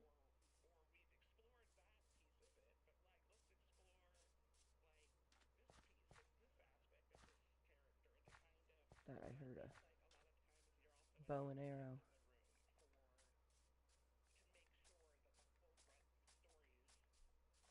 Nope, no, the pigs are normal too. Oh, all of my animals are not spooky anymore.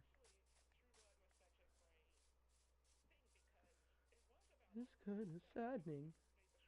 I liked my skeleton pigs and my devil cows.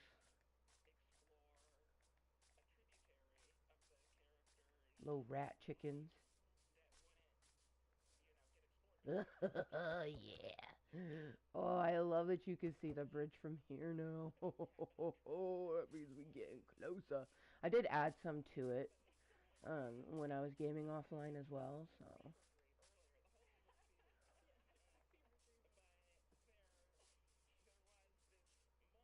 Oh, we're just like, oh, imagine we won't have to. God, yeah. We won't have to travel by land unless we want to. We'll just be able to. Ah, I love it. Oh, I love it so much. It's gonna be so good. Uh, uh.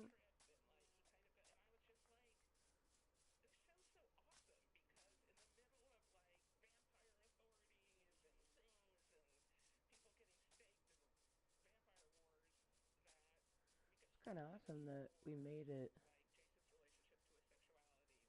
to this side. Like, and it's just now getting to nighttime. Like, I probably can just now put my bed down. It's pretty awesome.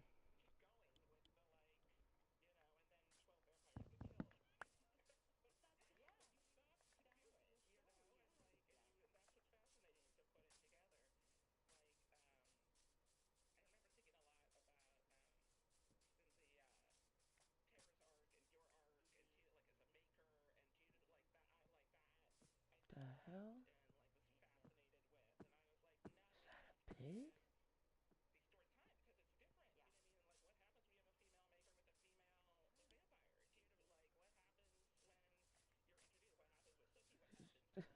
Very. What? Because it wasn't an armadillo. I know what the armadillos look like.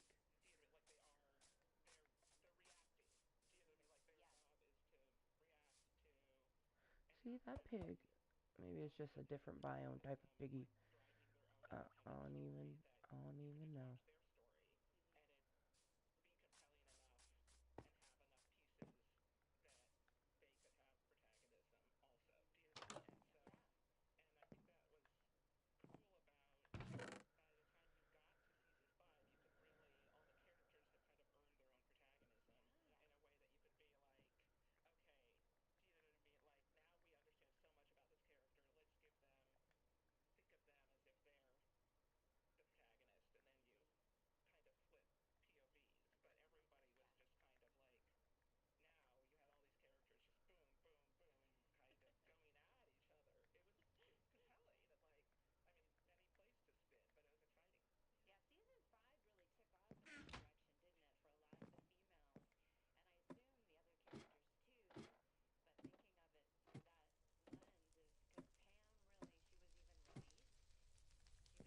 She became a maker. I find it interesting that these ones have been affected by moisture, but these ones have not. And I can't help but feel like maybe it's because they're I don't know. I don't know. I don't know. Like maybe there's it has more wood, but like these are both connected to the wood too, to the bottom one, just like that one. So I don't know. Um, but I do plan on covering, like just replacing them and covering them in honeycomb because I plan on turning these into little recliners at some point. Cool, cool, cool. I mean, I spent a year trying to kill Tara. Then I made her. Then she became my lover, you know? So delicious. No, it was never maddening on this show. Oh, you love it. Yeah. Even Russell, yeah. So then I'm curious because, again, one of the few writers on our staff who also then goes to direct it. Now, you had directed before. This was part of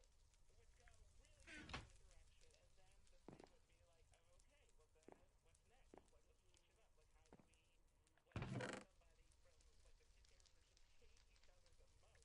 But what is that like then? Being and now then being on set, producing and directing,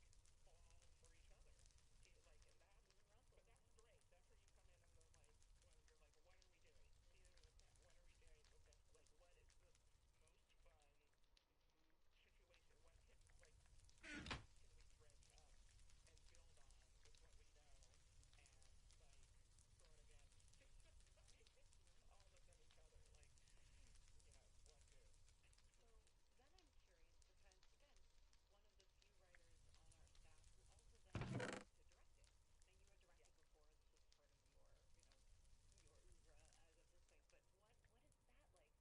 doing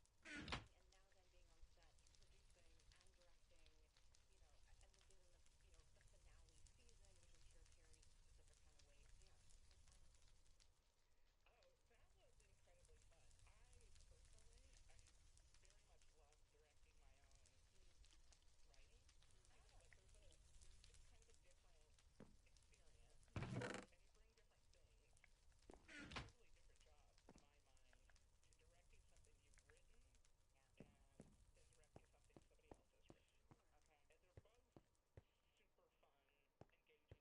I'm sure carries a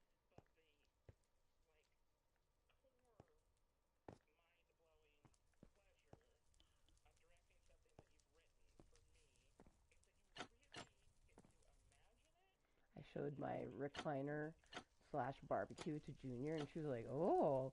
And then she made the comment. She's like, "Your character would totally love that." I'm like, "He would totally love that." Oh, my kid. I love her so much.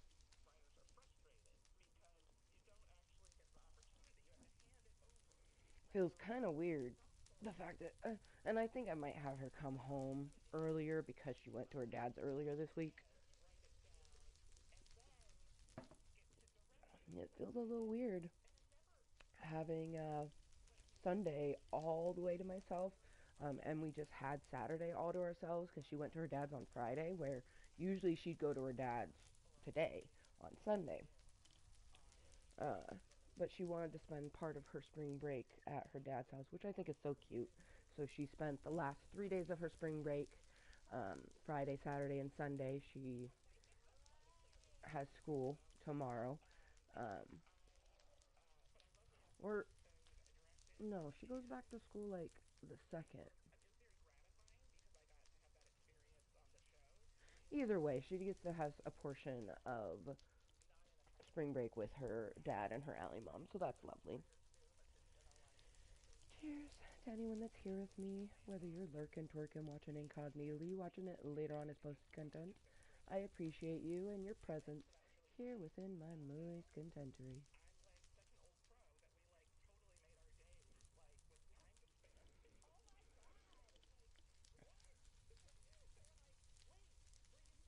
Mm. Hello. Glad to have you. Even if you're not gonna talk to me.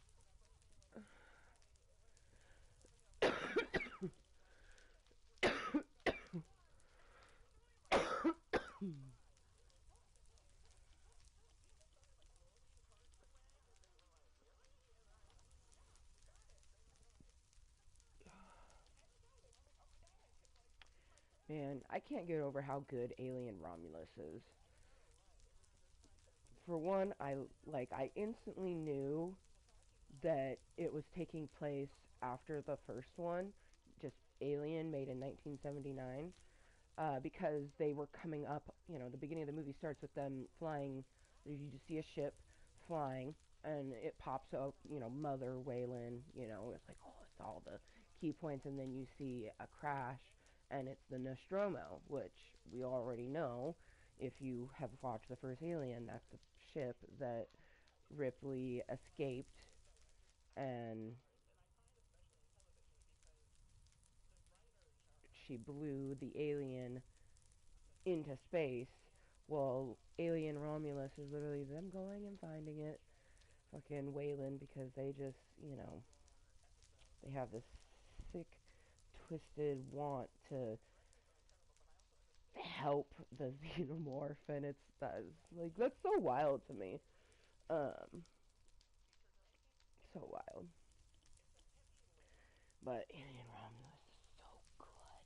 Like, you get a wonderful playback to Prometheus, not only with Rook saying it, but if you've seen Prometheus, as soon as they show the drippy black stuff that's like the essence of life, for these like ancient creatures that you meet in Prometheus.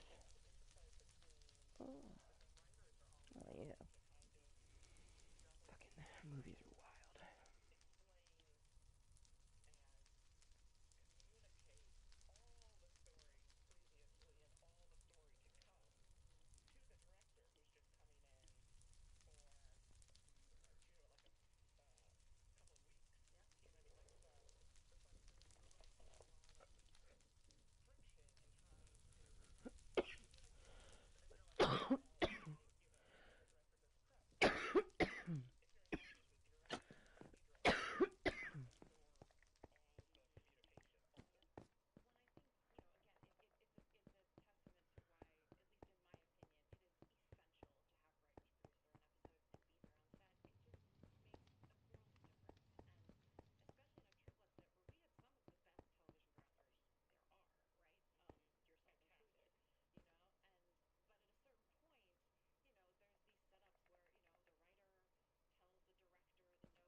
No.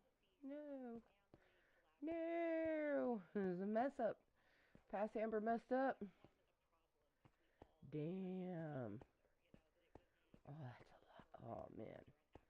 Not me trying to, think of a way that I could not make this. No.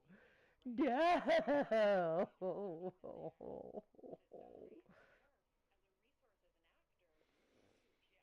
Oh, man.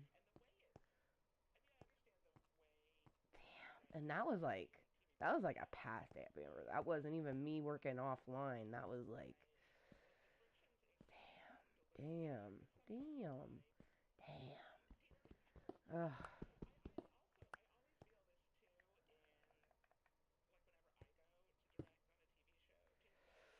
Fucking damn. Oh man, there'll be a lot of fucking just like fixing. Damn, damn, damn. Not me wanting to check all of them now, but we would notice it right off the bat.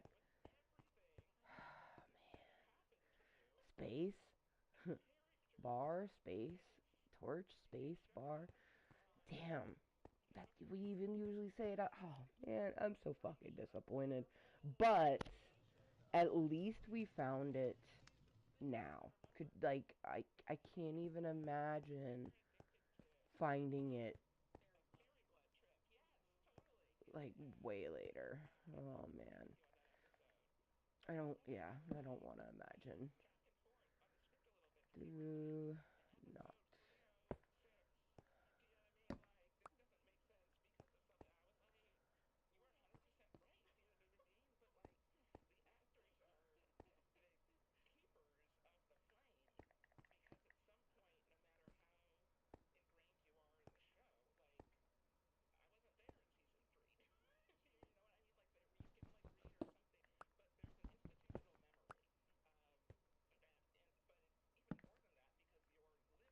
No.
I just know that some of my stuff has fallen, and I'm either gonna have to go retrieve it or just take the loss.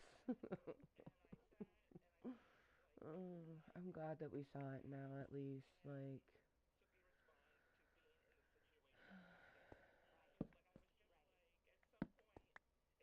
oh, our doggies still look like little werewolves. Yay!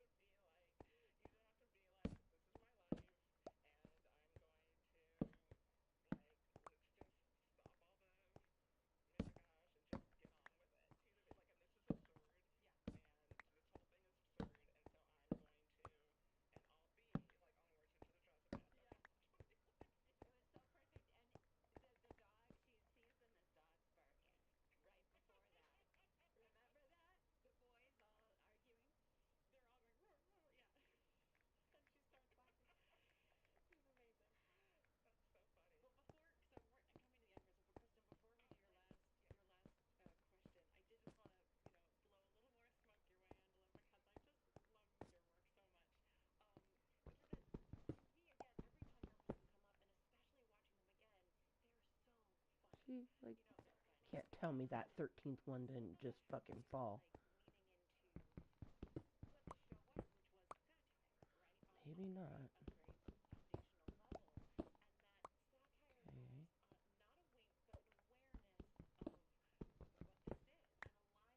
See, one fell. Motherfucker.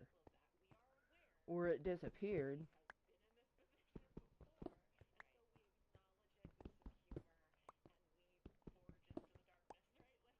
Yeah.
Oh.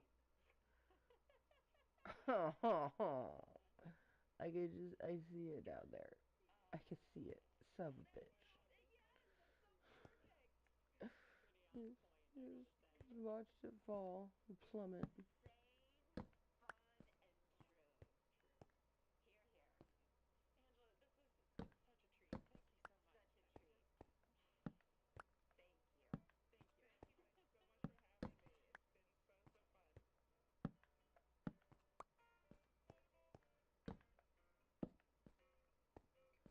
Oh, motherfucker. It happened again.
Oh, well, that scared me.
Oh.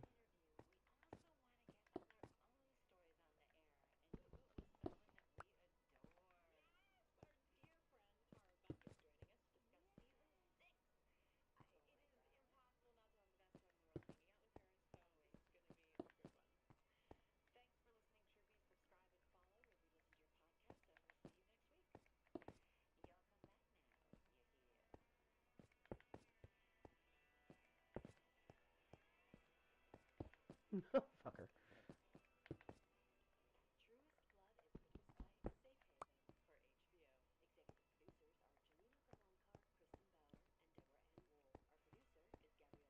Okay, good.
Just have to walk underneath it, and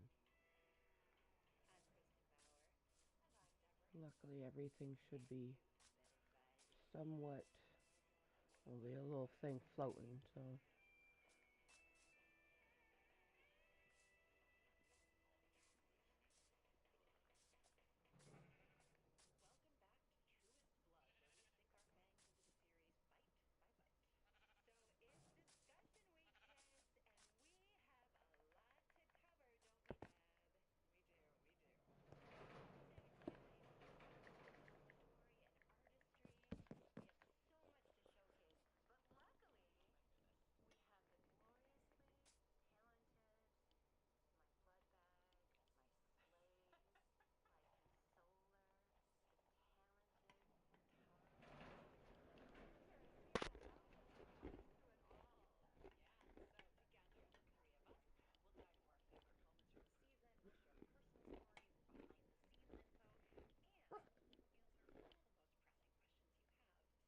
No!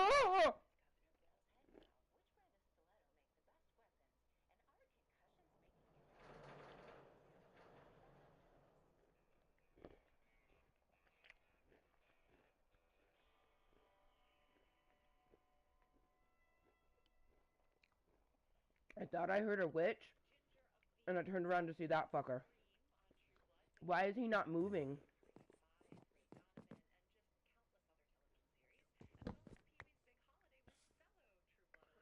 Oh my god. Holy fuck.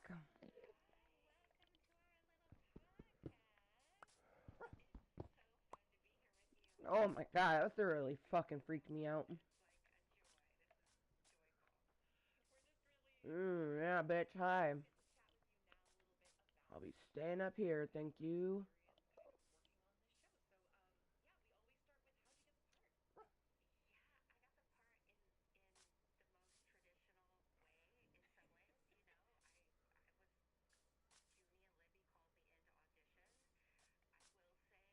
Man.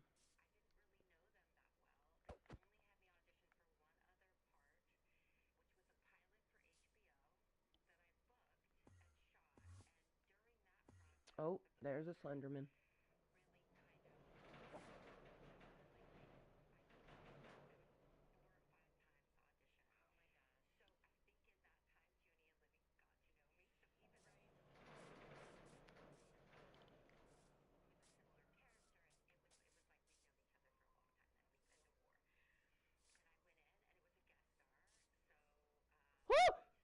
Oh my god, this bitch is still following me. Oh my gosh. Oh fuck. Oh fuck. But we found 2 of our torches. I mean, I'm probably not gonna find all of the things, especially because I have a fucking creeper following me.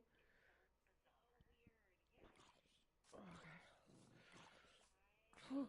I've never been so happy to have made that jump. Like, I'm already a tree hopper. If I don't have to touch the ground, I won't. But, especially knowing... Holy fuck!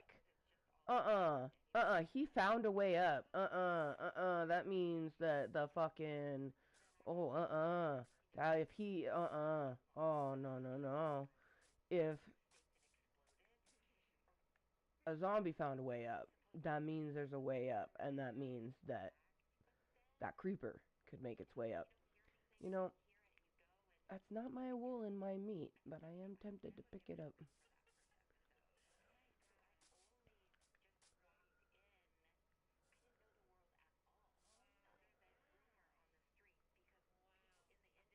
I definitely dropped some fencing.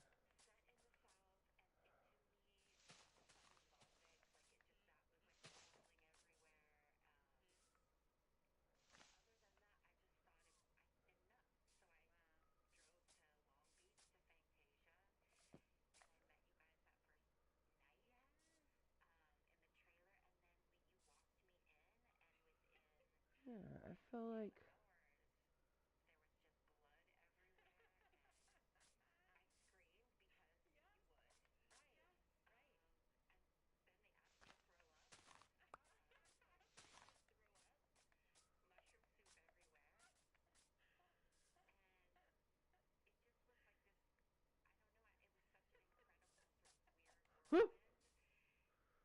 Creeper bitch.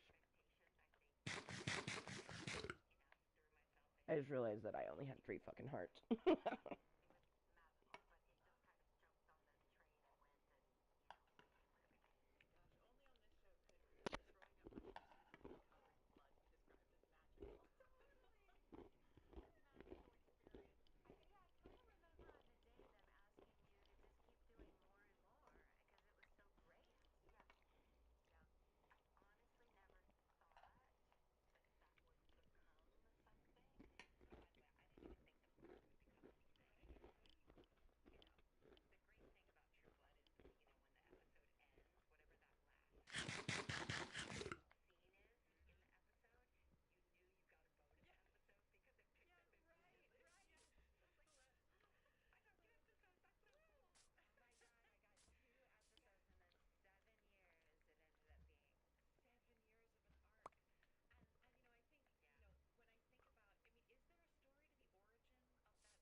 Hmm.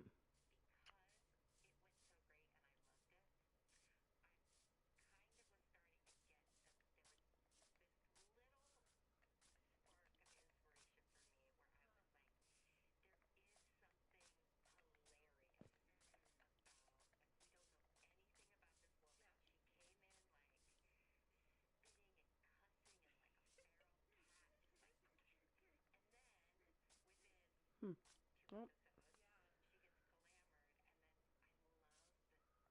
I'm gonna say the other... At least we retrieved 2 torches. But I know I dropped more than those 2 torches. And fencing definitely fell.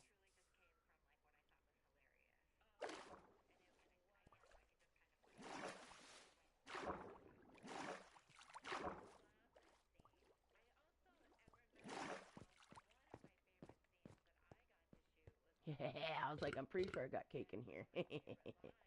Cake.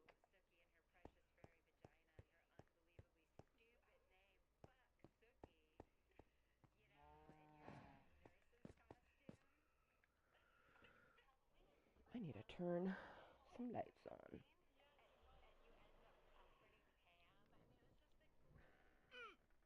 Oh, fuck. Ouch. Ouch, ouch, ouch, ouch. Oh, my hip is in extra painful splendor. Ah, fuck. I walked to get some medicine because it was needed. Although I'm starting to feel like, was it really needed? Because my cartridge isn't even gone yet. But I definitely feel like it would have ran out before Tuesday. And Monday, I don't want to have to go and walk anywhere tomorrow because I actually have quite a few things that I need to do. Gonna be a fairly busy day tomorrow. I feel like the last of the month and the first of the month usually are the busiest days. Oh, fuck. Oh. I actually am more and more looking forward to being able to get a hip replacement because I'm sick and tired of the pain. Like it's got me wanting to go back to me disassociating my pain, but that's not mentally healthy. Like mentally, it's better that we're feeling the physical pain. But damn, does it fucking suck? Because this pain's always been here. The arthritis exacerbated the pain, and then with healing and growing and evolving, we don't disassociate our physical pain because I've had such a crazy life thus far that I got really good at just disassociating out of something.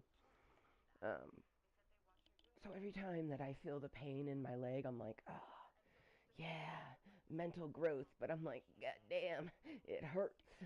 Because the things that I do now, or I should say the things that I did in my 20s, and everyone says this, but everyone doesn't quite have the mental or the health challenges that I have. Like, I would be doing all of these things that I shouldn't be doing, um, but I was disassociating how much pain that I was having in it. And especially like a lot of people, because I got so good at hiding it, most people wouldn't even remember that I'd have something physically wrong with me until like I'd be in a bathing suit or something like that. And they'd be like, oh my God, what happened? And I'm like, what are you talking about? You have a giant scar. And I'm like, yeah, it's always been there. Like, they're like, oh yeah, you have a bad hip. I'm like, yeah. They're like, I always forget that because you're so, like, you never really show it. So I think it's kind of wild is like how I feel now at 38 was how I was feeling at 18, but I told myself we had to hide it for just a whole shit ton variety of reasons. Um, Fuck. I don't know why the hell am I talking about this. Like today has been so full of panic. Like I've just been panicky all day, and I'm not entirely sure why. And obviously talking about things in my past will bring it upon, so at least I know what this one is about. But I mean, earlier today, I was just feeling so panicky, and I still don't know why. Um, Fucking horrible though. Hinge, your most compatible has updated. I've only got one match on Hinge, and we actually do um, have each other's phone numbers, but we rarely talk. Um, I don't foresee it going anywhere, truly. Oh, what the fuck? Something in my eye. It's not just my eyeball. Oh, it's a zombie!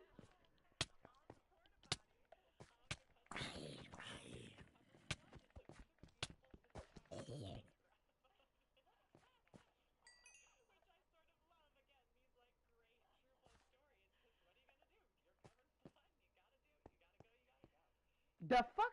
Okay, because it's dark outside. Okay, yep. It's dark outside, and he just smelt my meat.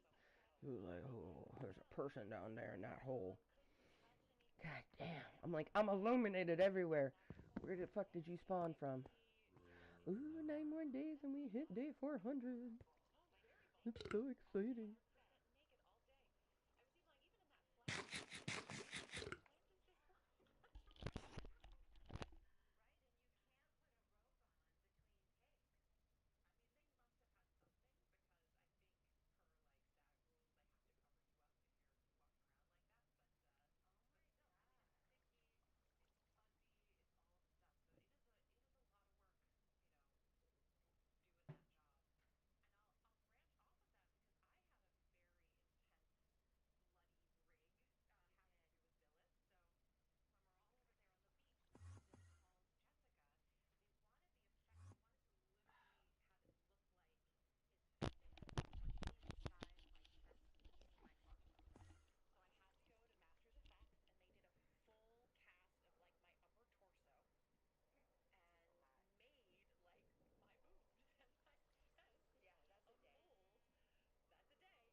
No fucking way I'm going out that way. Not with the creeper there.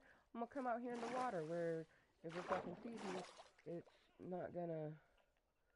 It'll explode but not hurt anything.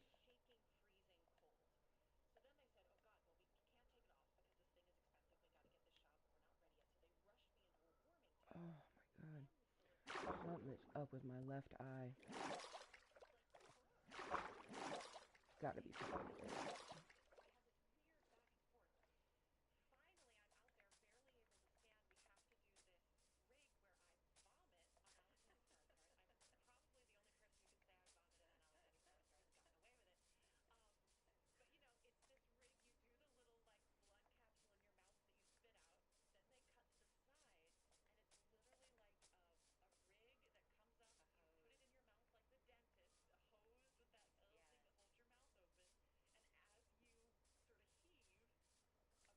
Oh, we should make some... Well, I don't really... Like, I should make some pumpkin pies, but I don't really have room to make pumpkin pies. I just came down here because I dropped some of my resources fixing a past amber mistake on our sky bridge. My fucking stomach hurts.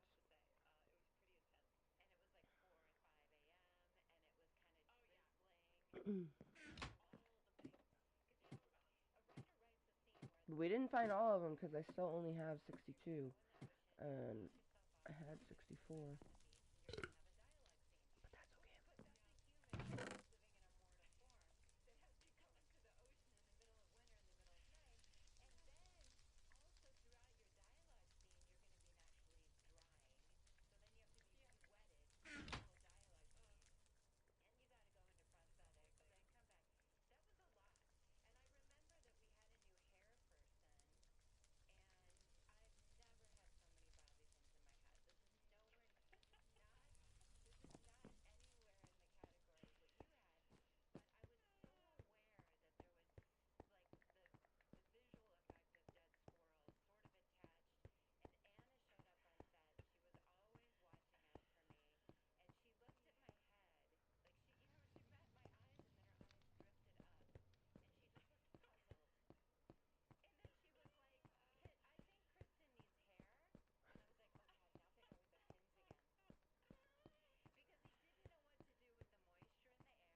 Holy shit.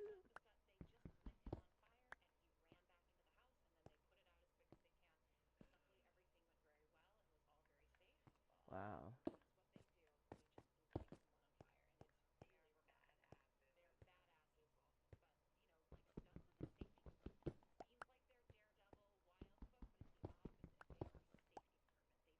Motherfucker. No, you know, it's gone. It's gone. There's too many creepers down there.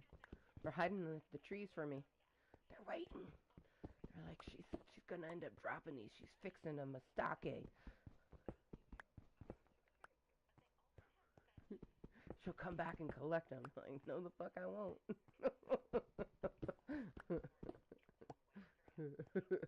Maybe if it was something other than cobblestone, something other than one of the most common resources.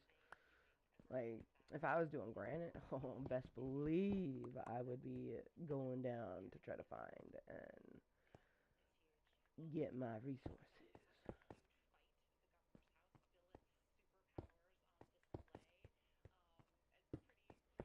I love how they call him Billis.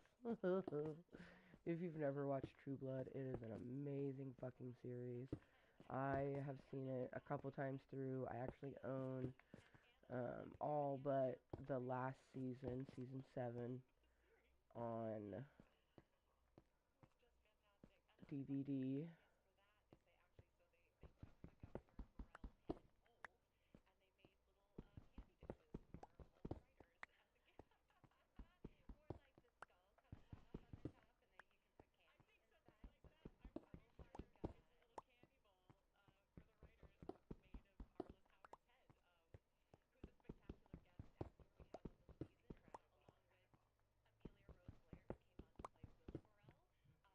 No.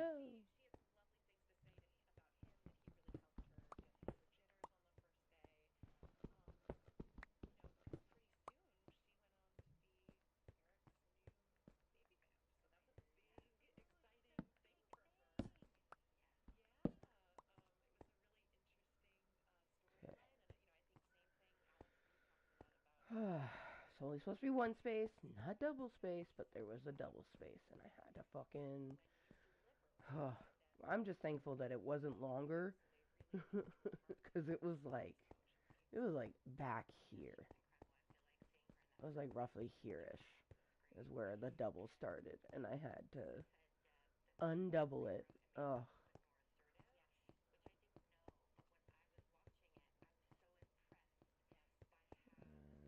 Yep, yep, yep.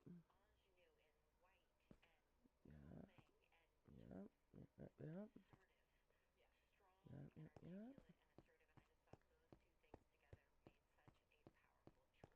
Bum, bum, bum, bum, bum. Alright. And scratch. Not trying to fall off, like, at all.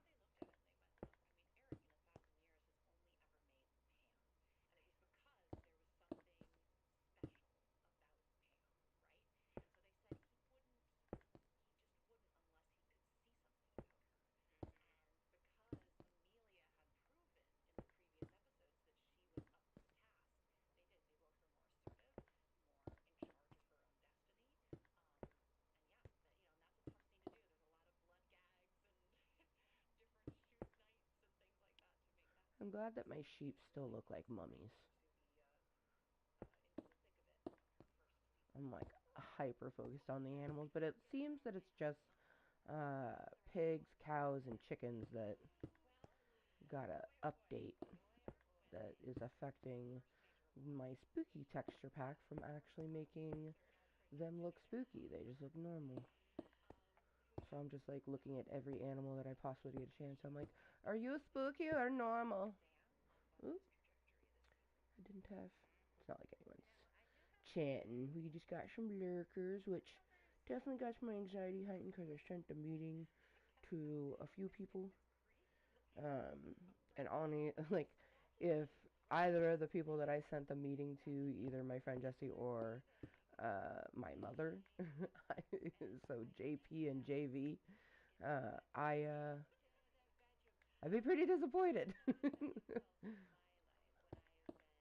because I don't share the meeting to simply have someone watch. And I think that some people think that when I share the meeting to them, it's like, oh, I'm just trying to be like, I'm live on YouTube. Like, no, I want you to come chat with me. That is why I send it. Um, I will never just send something for the willy nilly of it. Like, that is just not how we function. Space, torch. Space, wall. Space, torch. Space, wall.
Motherfucker.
Oh, man. So I'm crouched, and I know that I won't fall off, but it doesn't matter. My brain's like, we're gonna move.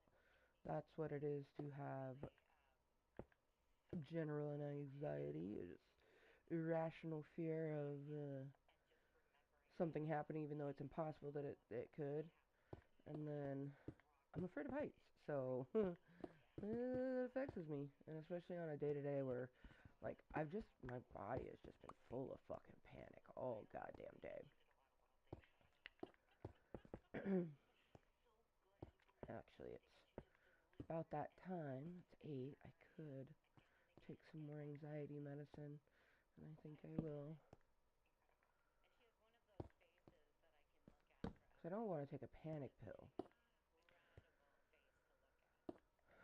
I try to save those for when I know I'm gonna have to do something super important, like pick up with Voldemort. Tends to be a panic pill day,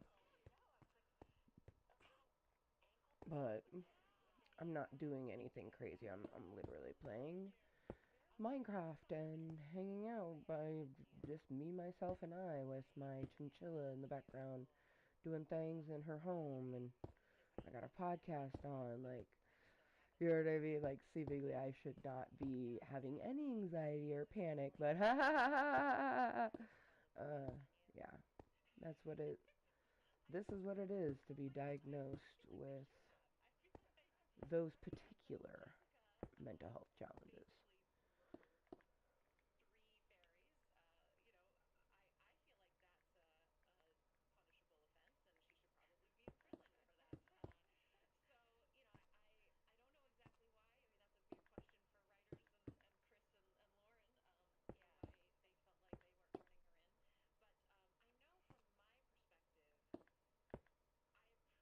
Three fairies. I feel like that's a punishable offense, and she should probably be in prison for that. I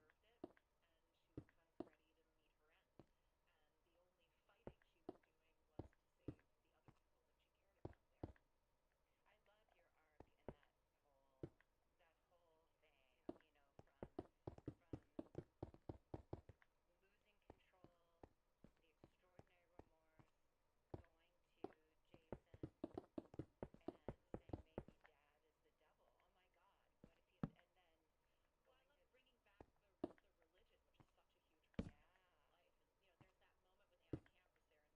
exactly why. I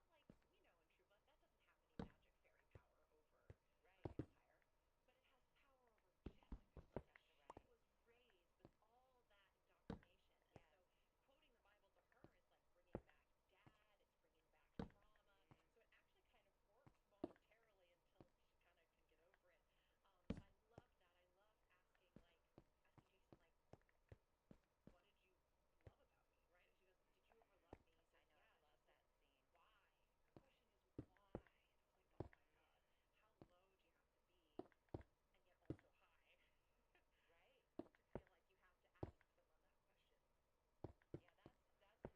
She's a danger to society. And there was just this acceptance of death, and that once she ended up at vamp camp, which we'll be getting to in a minute,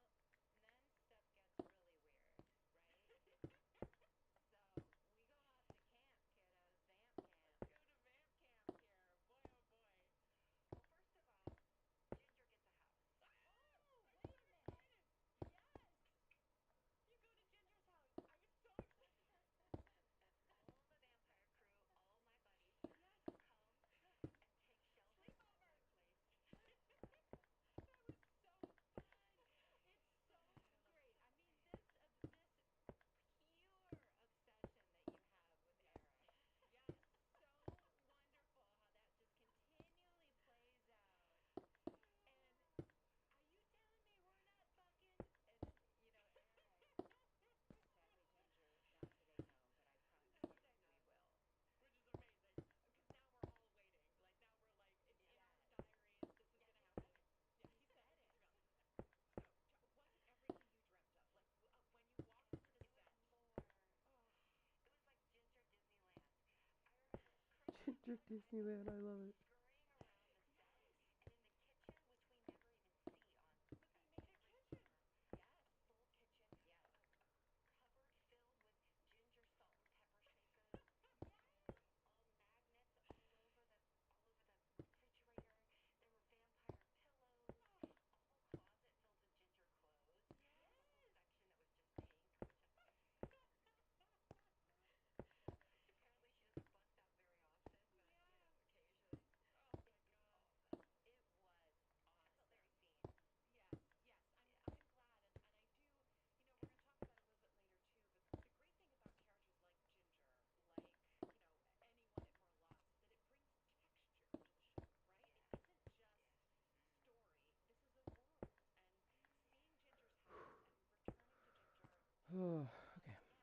this down, put the fence up, and then we just go chill for a moment because my head hurts.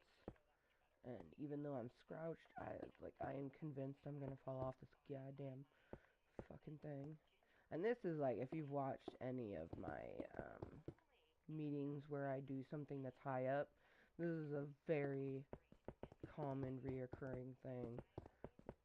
I remember in the early days, people were like, but you're crouched. Like, I'm like, I know I'm scrouched, but it doesn't matter. Like, it feels like it's gonna happen. Or like, I'll be standing here where I'm 2 blocks away from the edge, but it feels like I could fall off. Like, ugh. And that's definitely my fear of heights.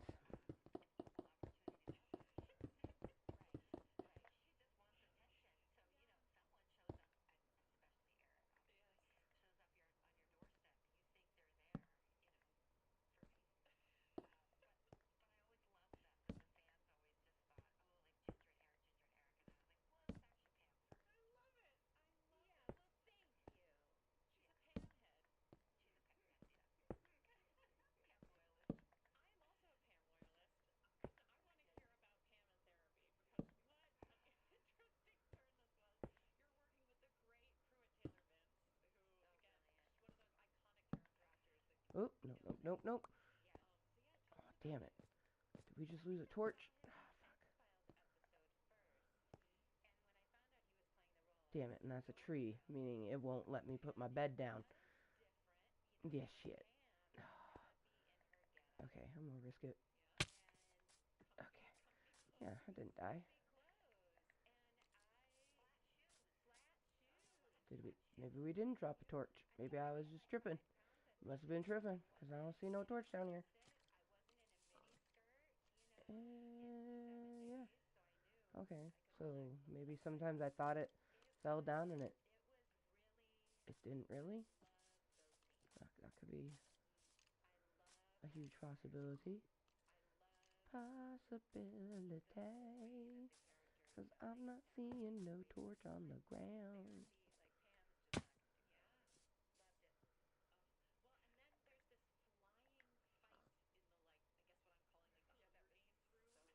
Well, you know what? While we're this close, might as well just go back to spawn base camp. Get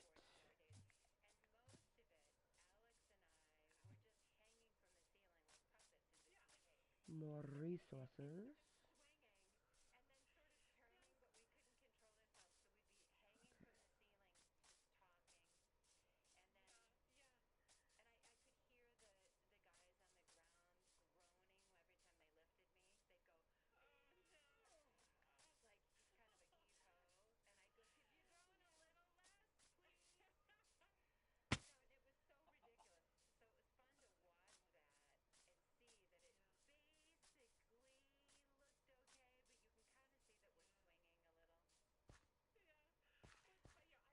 Alright, well, I was clearly here previously.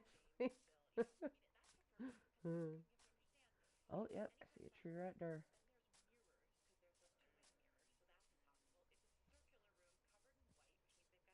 Ah, yes. Damn, see, oh, we're getting fucking hella close. Hold up. Can I see? Not quite. Can't quite see the bridge from here, but I can see the lighthouse. That means that we getting so close. Oh, yeah. What the fuck? Okay, I'm used to choking on my own saliva. But you want to know what I'm not used to? Choking on air. Because that's what just happened just now. The fuck?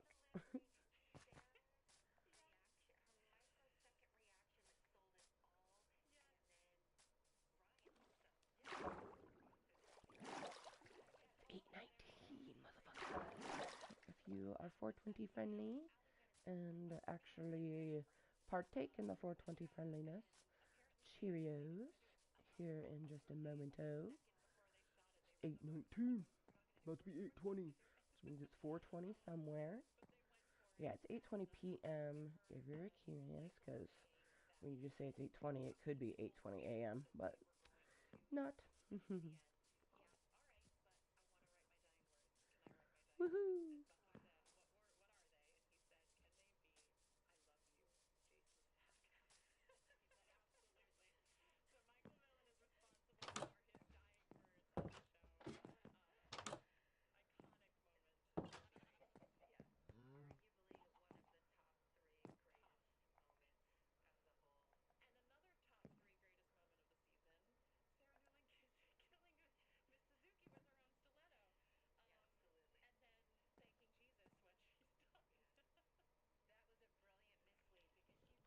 Cheers. Like she might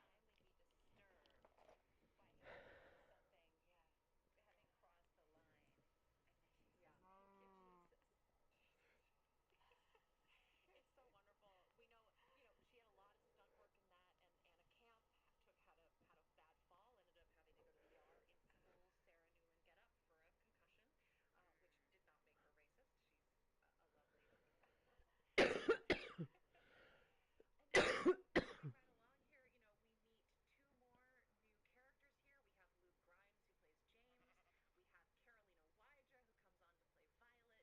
getup for a concussion,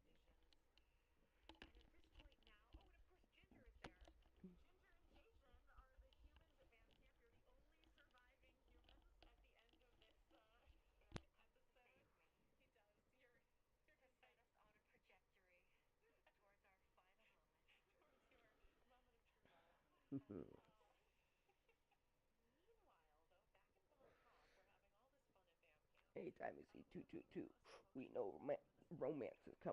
band camp. Anytime you see Some 222, we emotional know romance is coming for you. Deary Bell. Romance is coming for me, even though I can't see. Todd Lowe from our cast. Yeah. So I want to sort of start out by offering this,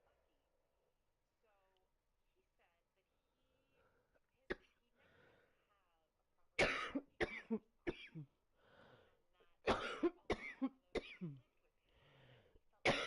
So he said that he never got to have a proper introduction to his partner, and that they always kind of lived with him, and he felt like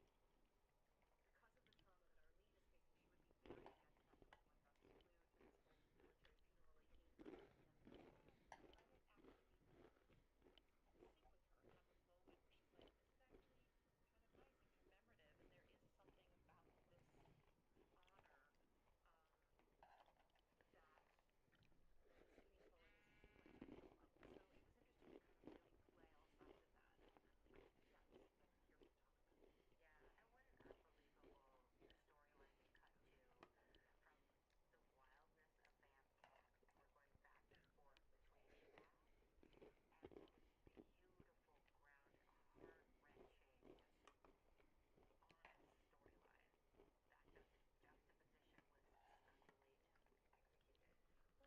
vamp camp, and we're going back and forth between that and this beautiful, grounded, heart-wrenching, just honest storyline. That juxtaposition was stunningly executed. Well, we get to go back again to talking about texture, and we get to see how, Terry Bessler, who's, a secondary character kind of within this story sometimes, but what a remarkable impact he has on every single person in this community. And we get these flashbacks where we get to see people in their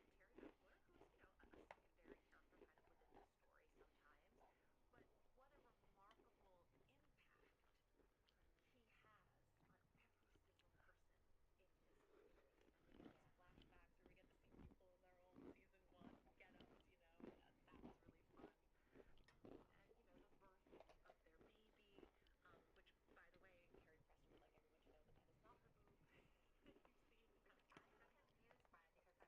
It's a boob. stunning I mean, boob. like a good boob. But really, Who was ever their father? the mother of the infant that they were using supplied the boob, presumably. But of course, Carrie had to approve it because that is a body double. So at some point, they did bring her in, show her a woman's breast. They had to get a mom and the baby and her boob. Wow. In a set, yes. In a set. And then Carrie had to Showbiz. approve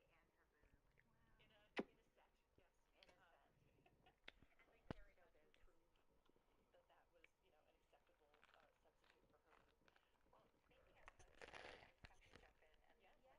Well, speaking of substitutes, if I can jump in and Yes. let you guys know, in that beautiful funeral Mm-hmm. with Mm. funeral, when Big John, Mm. where he stands up and does that beautiful texture, Love it. yeah, they ended up asking my Mm. husband, Chris Pierce, to do that,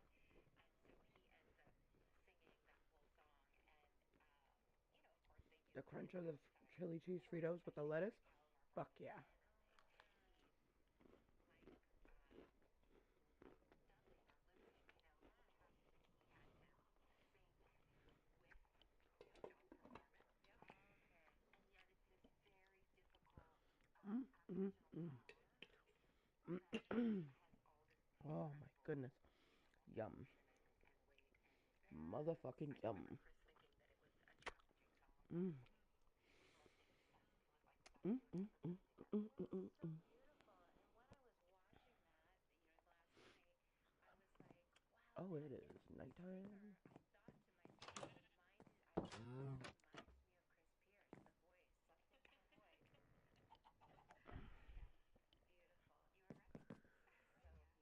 Excuse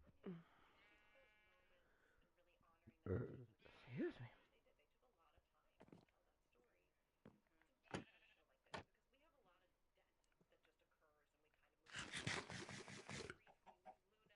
Oh. See, our sheep look like mummies, but our chickens just look like a chicken, and our cow just looks like a cow. It makes me so sad. You're supposed to be a rat, and you're supposed to be a devil. Damn it. Yeah, you guys are still mummies. Okay, yeah, I get it. You guys want to get it on, but no. 1, 2, 3, that's all this farm is. Thank you. 1 cow, 2 chickens, and 3 motherfucking sheep.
Oh, no!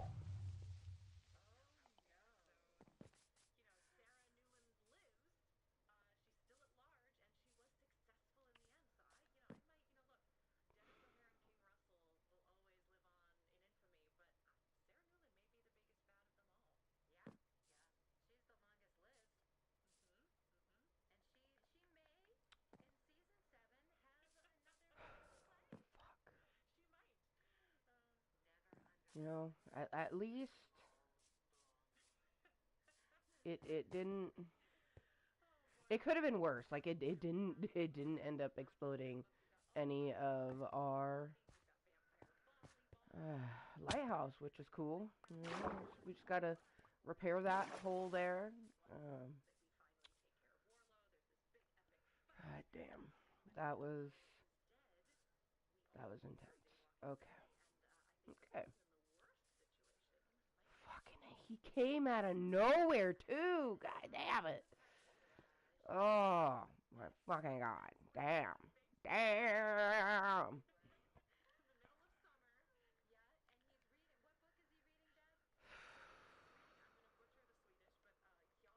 Let my guard down.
Like, where the fuck did it come from? It is so illuminated over here. Like, where? Where did it come from?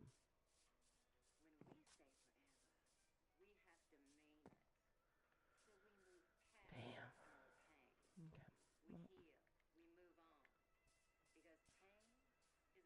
Okay. At least it didn't get the lighthouse.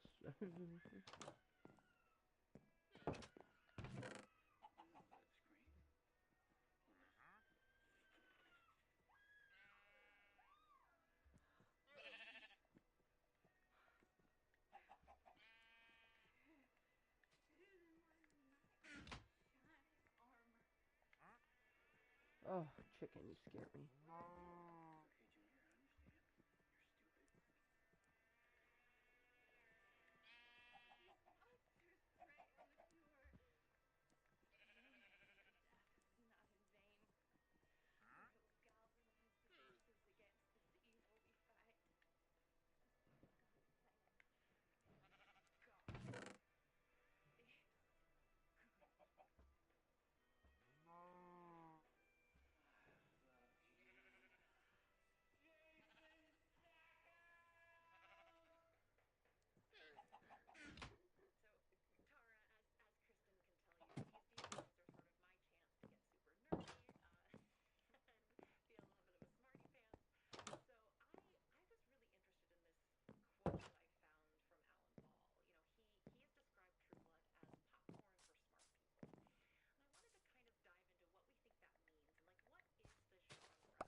So freaked out. I still feel like Creeper's just gonna pop out of nowhere and be like, "Sup, bitch?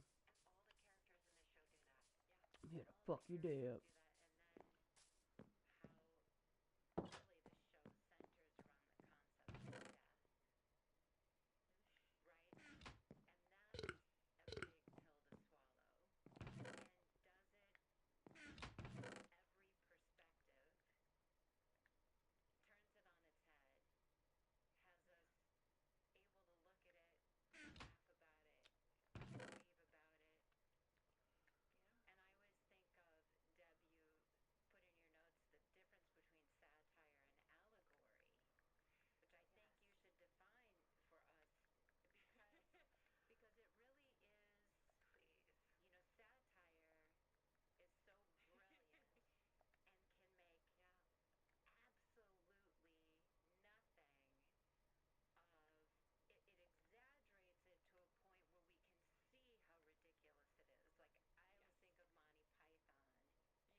rain.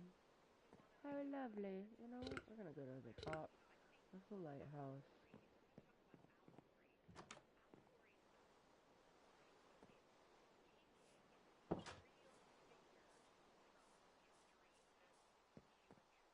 Oh, wait.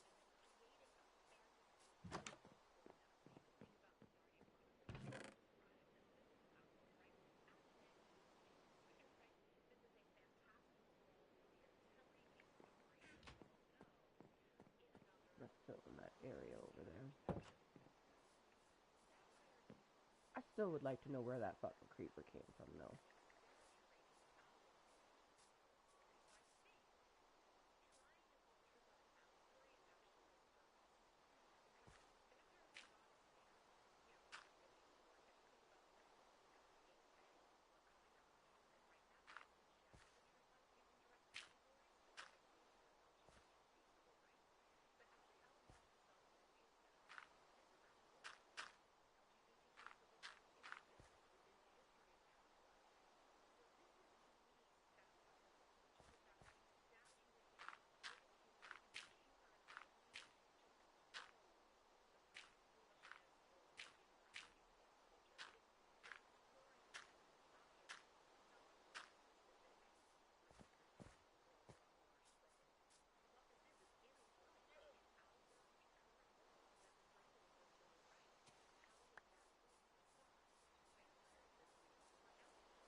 Alright, I think we fixed the portion of the little farm. It really could have been so much fucking worse. But I still, like, where did he come from?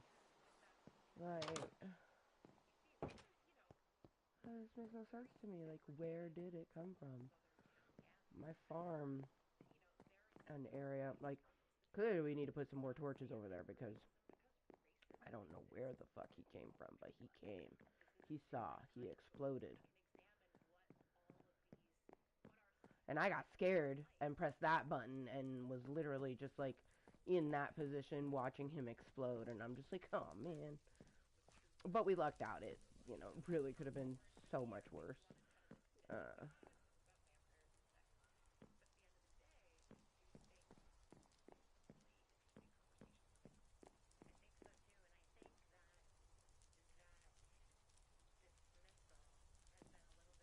Yeah, see, we have torches down there. I can literally see the torch.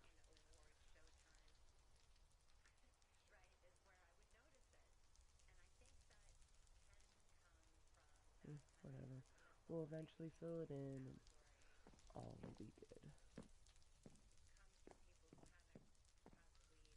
Oh, but since we're up here, So that sky bridge that we're building, it's going to connect right here on this side, because eventually we'll be seeing a sky bridge going that way, and we're going to connect it. And the sky bridge is going to go all the way up into the north to connect to the other lighthouse that we started building over there. But for right now,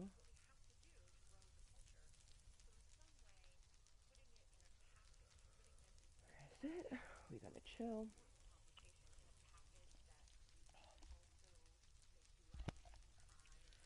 I'm going to take my headset off for a bit.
Yep.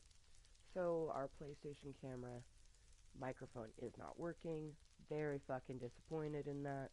So I'm gonna have to keep the headset on, even though I didn't want to, because my ears are like, we hurt. Anyways, I'll be right back. I'm gonna go put this lettuce in the refrigerator and get some more water. And feel have that fun. And you know, if that gets 5-6 million people a week.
It's disappointing that I can't take my headset off since it doesn't want to pick up my voice on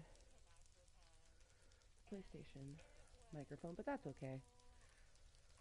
I also grabbed my sweater because I am chilly as a motherfucker.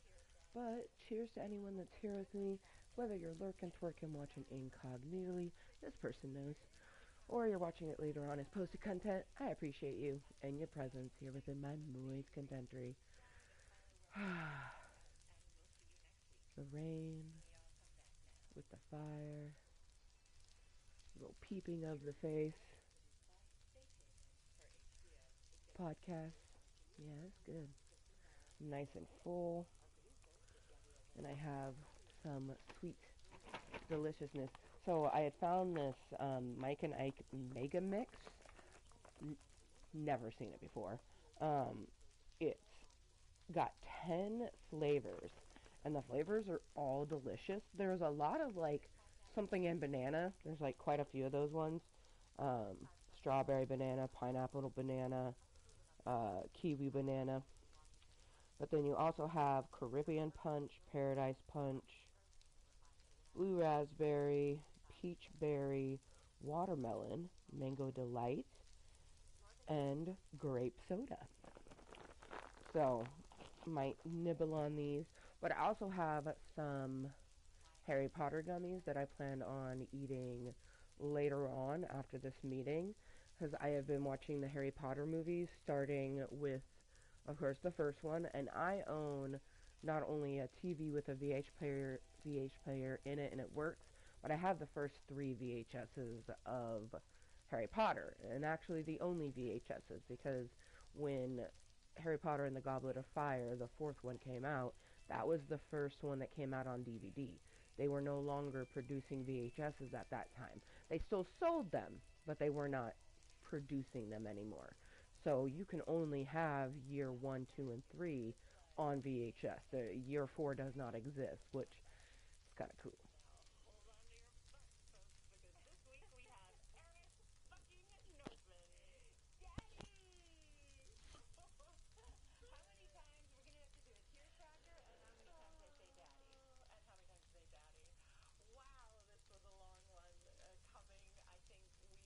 I'm excited for this one.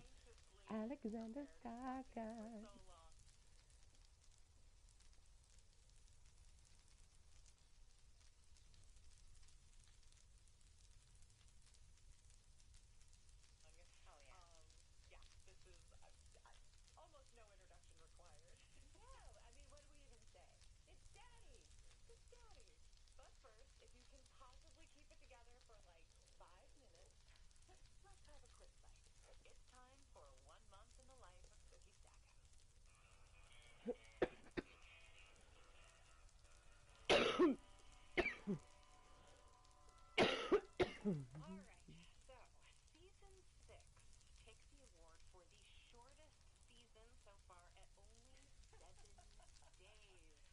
Wow. Wow.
Lafayette to contact dead parents. Done. But bad idea. Dad possessed Lafayette and tried to drown me again. Then Ben/Warlow had to save me again. So I took us to the fairy plane.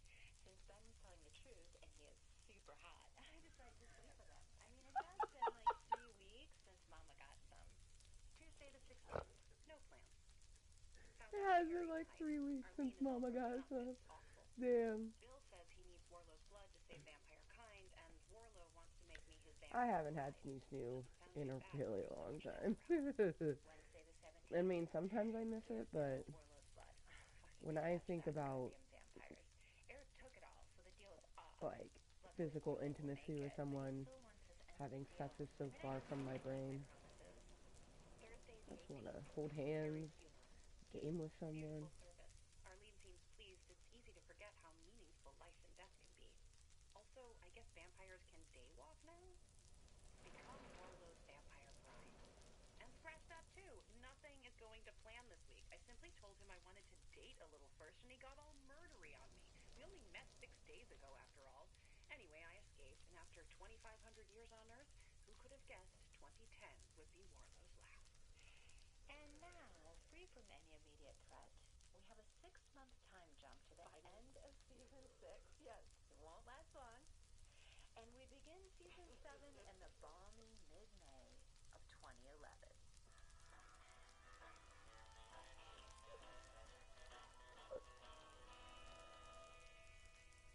I don't think there's anyone listening to this podcast that really needs an introduction to Alexander Skarsgård. But let's just go over everything y'all already know, or maybe don't know. You know he's Swedish. You know he's tall, right?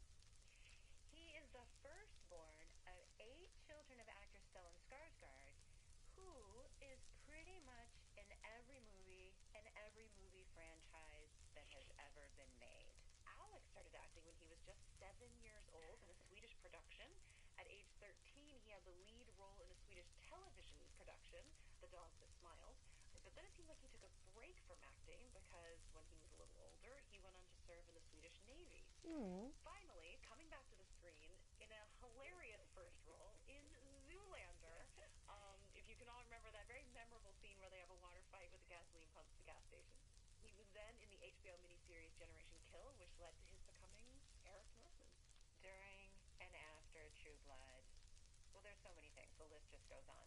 But I watched him have to lose a ton of weight to be in the East, and then gain a ton of muscle during season 7 to become Tarzan.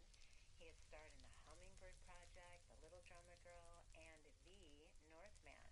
And of course, he won multiple awards for his performances in Big Little Lies and also Succession. I literally could go on and on. But without further ado, we will play for you the interview in which I cry even more than usual, laugh a lot as usual, and Deb asks actually really good questions, thankfully, as usual.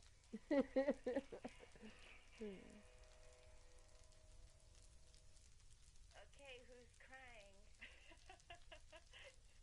Kristen, you're already tearing up. It makes me I'm tearing up so happy. So yeah, who's here, Kristen? You want to introduce your Daddy is here. Oh, my sweet little baby. There she is. There she is, still crying. After all of these years. When was the last time you saw each other? In the before times, right? Before times. Oh my god. That's gotta be before COVID. Oh shit. Yeah, Oh my god.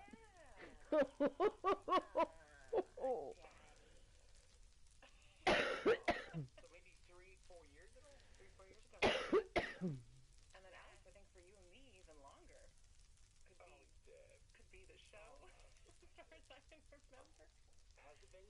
I mean, it could be. What was that, 35 years ago? 35, just about, I think. I'm going to be 60 in, a couple of months. Oh, I miss you guys. It's so lovely to see you. Really, really amazing to see you. Thank you so much. Thank you for squeezing it in. My pleasure. I'm so happy we could do this. Fantastic. I'm thrilled to see you guys. You too. We're so excited. Yeah, Dude, we've been I love watching that, the show. like, Let's start with, how did you get the this job? podcast How is so did good. this come to be? I can tell you what I didn't get.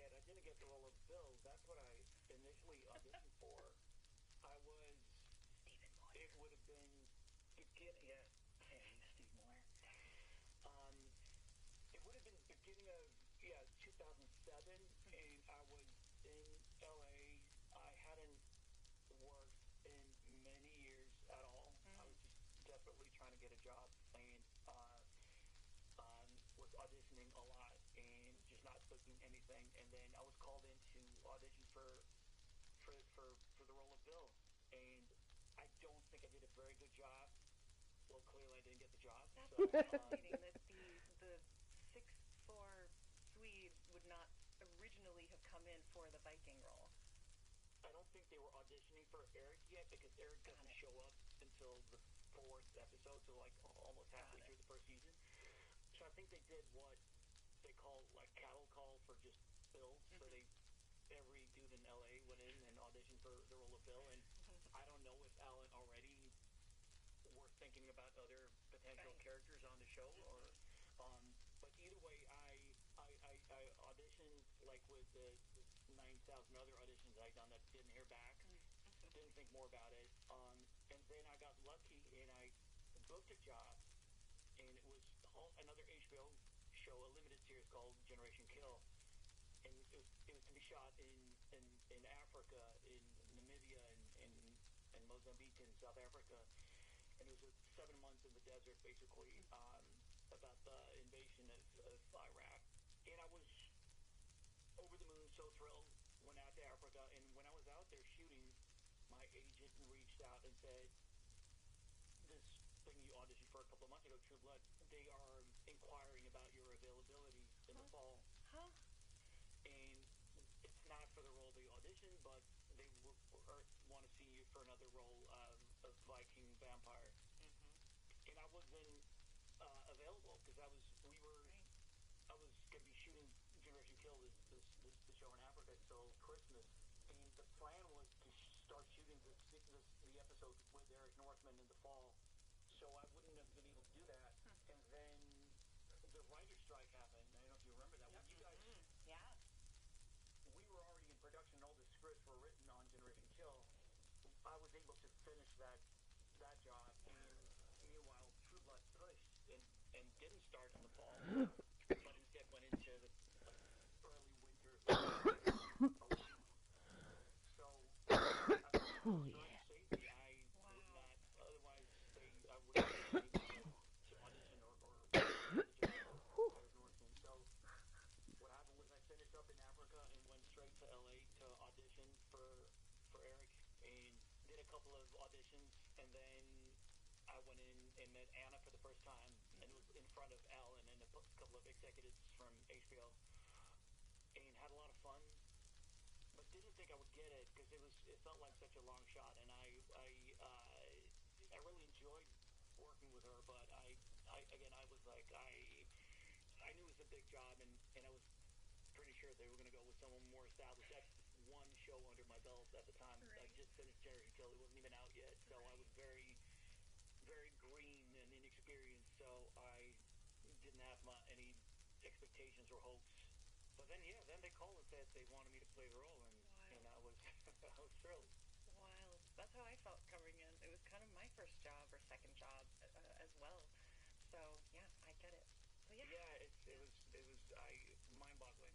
For the longest time, thought that they'd miscast me, and I was just waiting for someone to tap me on the shoulder and be like, "All right, the real guy's here. You can head out now." Yeah, I think everyone feels like that. Did that ever go away? When did that subside? I'm still struggling with that. I'm on set right now, and I'm waiting for them to knock on the door of my trailer and tell me that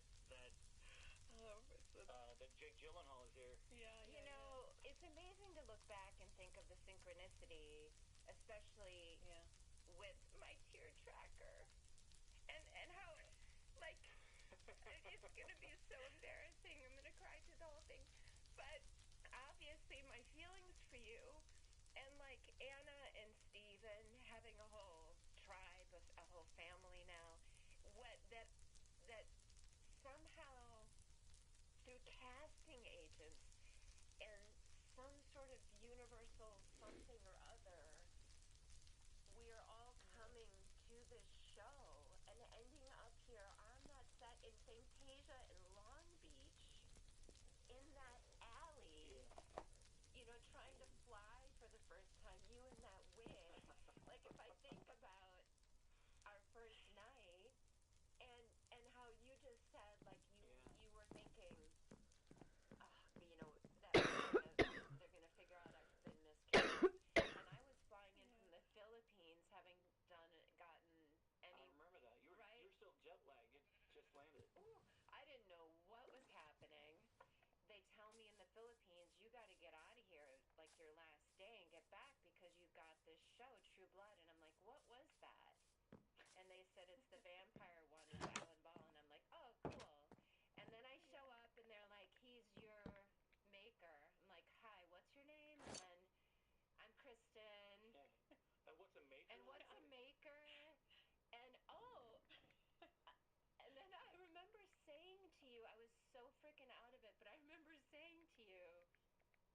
speaking Swedish, of course, in the scene, and I said, "Are you speaking Cambodian?" And you went, "No." And I was like, I don't know that he's going to be fun to work with. And I just didn't know what was happening. And but I really feel like by the end of that night, you, me, and Anna, and Michael Lehman, I mean, that was a crazy night. I honestly feel like we were bonded for life after that baptism into this show. Yeah, but do you remember how the night ended with us on a skateboard being pulled? So the stunt was at the end of the scene. The two of us are supposed to like fly into the night in vamp speed, just fly off. And the special effect was the two of us standing holding each other on a skateboard, being pulled by a rope by A grip, yeah, with someone strong. basically one of the grips. Yeah. Pulled us slowly away from Stephen and Anna, and I remember thinking on that skateboard, like, is this gonna be any good? Oh God. Yes, and I had the same thought. And I remember they woke me up in my trailer, and then we went on into the alley, and I saw that piece of wood that they had made with the four wheels that they had drilled into it, and the piece of rope to pull it, and the piece of rope to stop it. And you said there wasn't so much slack in that rope, and we started laughing. And then Anna, at one point, started laughing so hard, and I looked at her, and she goes, "You should see your face," because I was thinking, I thought this was a bigger budget show. Yeah.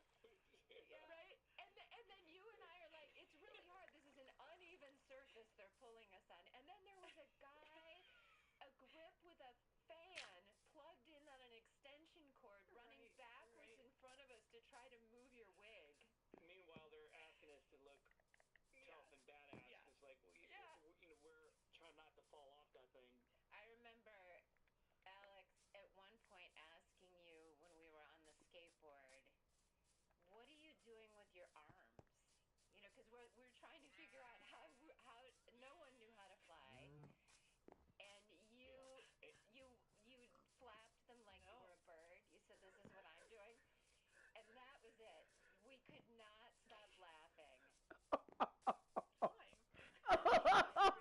Because you also asked me in Cambodia.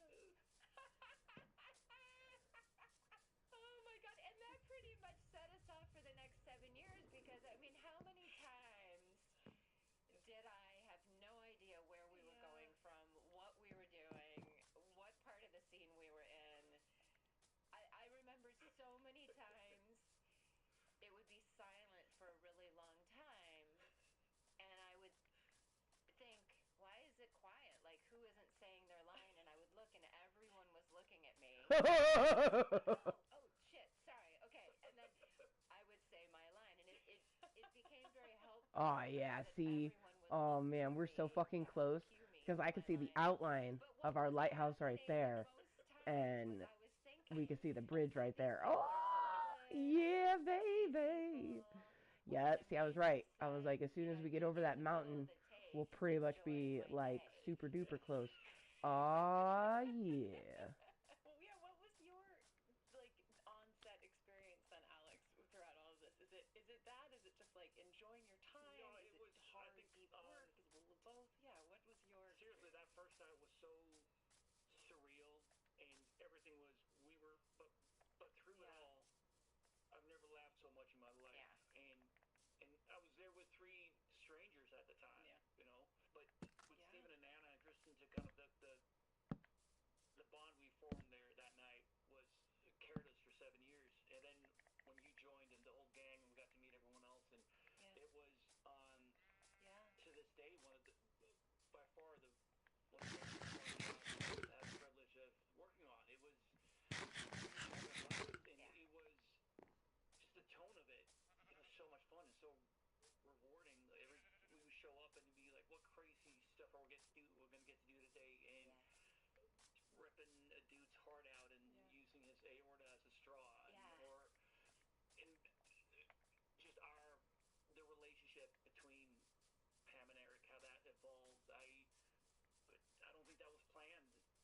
something that grew organically between us, and Yeah. it felt so natural to kind of go deeper into that, and it also made it really interesting in terms of Eric as a character. I thought it was interesting because it's in the beginning he was kind of presented as a kind of menacing villain, but then to see this relationship with his daughter and how she can be like this like petulant teenager and how she kind of controls him in a way. This super powerful old vampire is like then scared of his teenage daughter, and he's like and that was it was so fun to give the character that flavor and take it in that direction because it gave such complexity to the character. Yeah. But I do remember in the beginning when we shot this stuff, the scene on the throne, the first time you see Yeah. Sam and Eric, Yes. that the producers wanted me to kind of speak with it like a lower register, like a bit of a darker, more menacing voice. Yeah. And I was having a hard time with that because when I tried it, I felt that I couldn't really pull it off. I felt like it became a little bit of a cliche, or I understood what they wanted, and I got the note, and it made sense to me that it's the first time you meet the antagonist to Bill, and he's supposed to be this formidable foe, so you want it to be intimidating. And I don't know, because I don't think I pulled it off, and I think they might have done something to my voice in the first episode that it's pitched lower. Oh, I gotta look at it again. No. If you listen to it now, I think, and then I think they gave up because they was like, he's not, they couldn't be bothered. Maybe I don't know why. Yeah. But I think I think I could be completely wrong, and no one's verified this, but I think remember when I watched it, I was like, oh, that sounds a little like the register's a bit lower than my natural register, and so maybe they pitched it down a bit to give Eric more like or did something with the vocal quality of it to give it a different flavor that they then kind of I think gave up on after a couple episodes maybe. But Well, that's an interesting observation because it is that thing, like, one of the things I've admired about True Blood over through my years on it was that adaptability, that there is that sense of like, oh, well, you have to do something for the story or because it's from the book, but pretty quickly they realize, well, why don't actually we go with the actor's natural gifts or inclinations or relationships? So like that, maybe Eric is more than just a deep-voiced antagonist. Right. Maybe he has this relationship with his progeny and kind of leaning into what was actually happening, which is sort of to credit them, I think, for realizing maybe there's, fruit there. I think they in order to keep a show going and interesting and you want to lean into the qualities of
before we shot it, we don't want to do this. Why does he have to release her? And he goes, well, because she's going to sense if he's in danger and come to his rescue. And you were like, do you watch the show?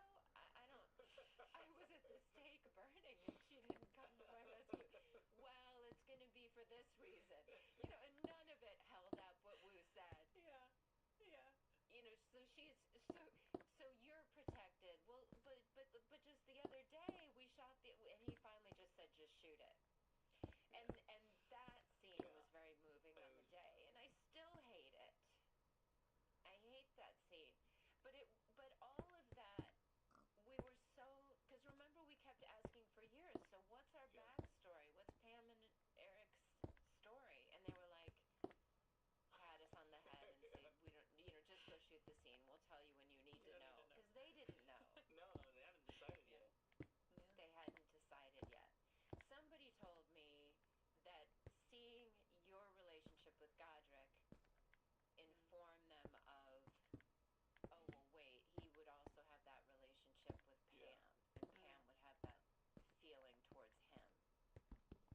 Now, the Viking stuff, that I read in some interview, I tried to internet stalk you a bit to be professional about this interview today, but in some interview, it said that playing the Viking flashbacks on True Blood inspired your producing the movie Northman. Yeah, it did.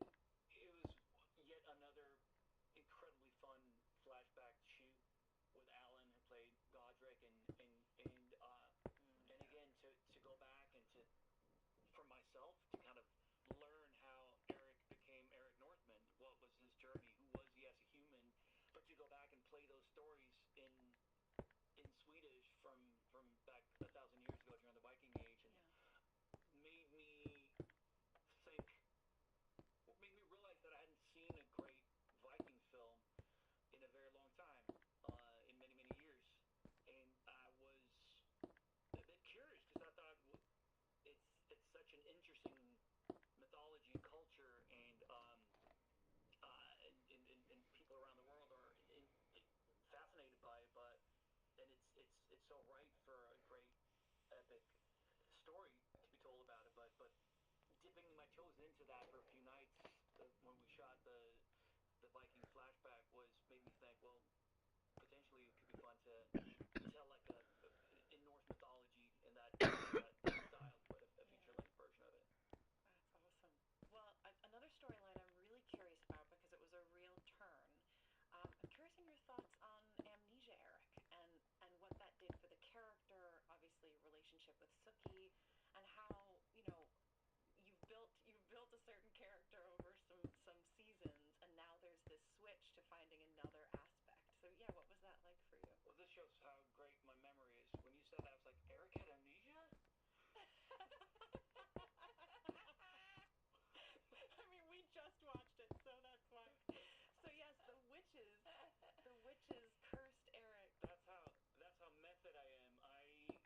I have amnesia about Eric's amnesia. You forgot.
the Marine on Generation Kill and came straight from that. So there was no time to grow out a lush mane.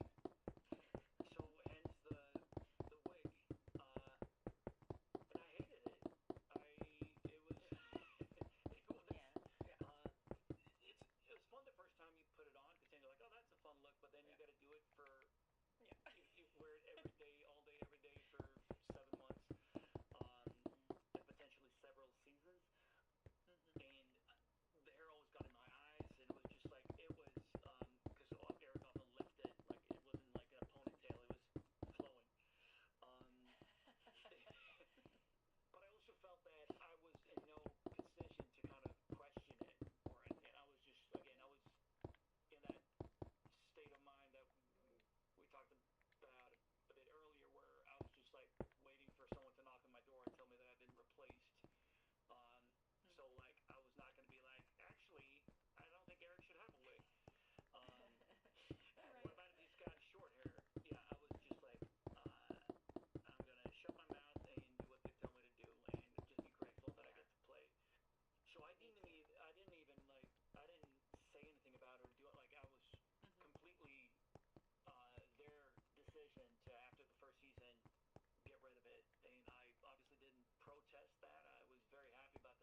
were Thinking like about my Harry Potter. favorite nights.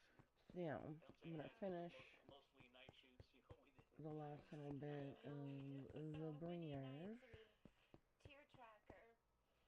It's Yeah, gonna I be such know a because massively long I bridge. was Oh. scared you weren't going to come back for 7. And I didn't want to ask you or pressure you on set, but like, or beg you, throw myself at your feet and go, please come back. But I had kind of heard like that you were kind of in talks about it.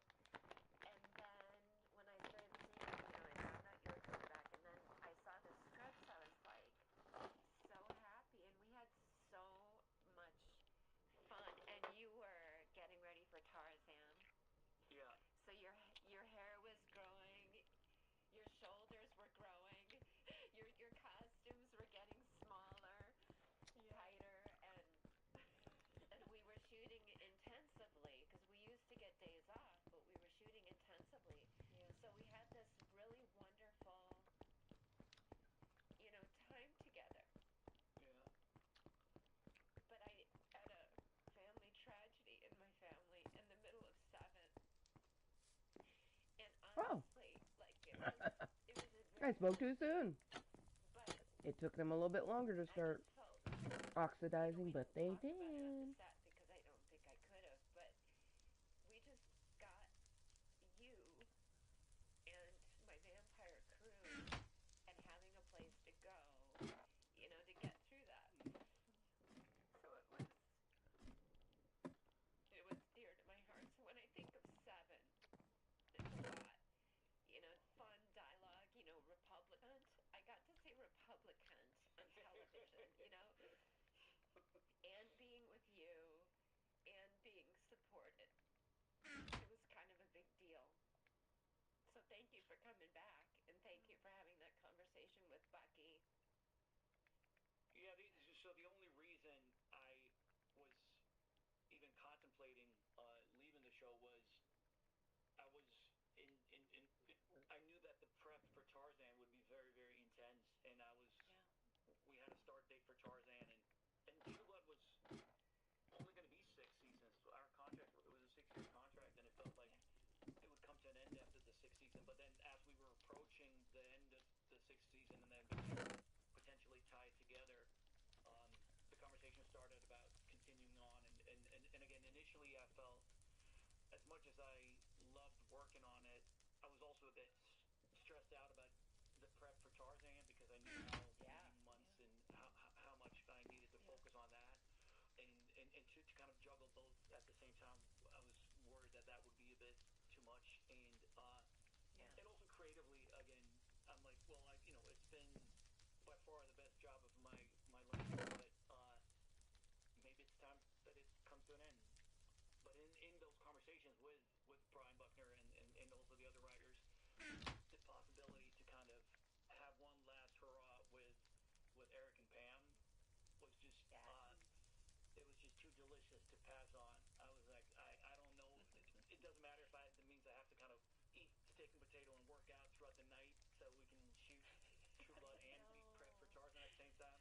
And they were so, and I'm so. I don't know how you did it. I'm so grateful to HBO and for. Because if you watch season 7, you can tell like my hair is growing. I'm putting on a lot of weight. It takes place over a couple of weeks, but like suddenly Eric is just like long hair and Beefing out, yeah. But they kind of put continuity to the side and like, well, it's fine. We'll just do this. And so to me, yeah, season 7 felt like a victory lap with my best friend, and just like the fact that you and I got to go and have some fun, and I could just enjoy those moments of you screaming Republican and all that. Like it was. I know, it was great. It really was. We had a great season 7. Well, we sure could did. talk all day long, but I know we have to let you go. So, Kristen, I wondered if you wanted to ask your last question. When you think back on your experience of True Blood, what are 3 words that come to mind? It's like family, family, family. Because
Damn it. better way to do this. And I've often thought of you too in my life when I'm being nervous and people pleasing and anxious.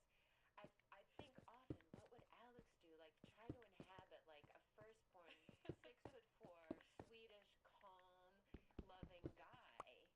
I stood next to that. I was under that umbrella for 7 years. I remember you and I put forward some changes on a scene, and we emailed them, but it was coming from my email. I was the one on the iPad typing.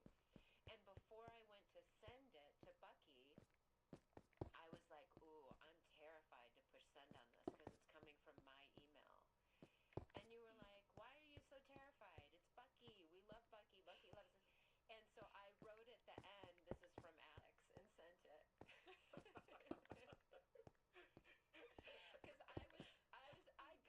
Because Pam is under the Alex umbrella.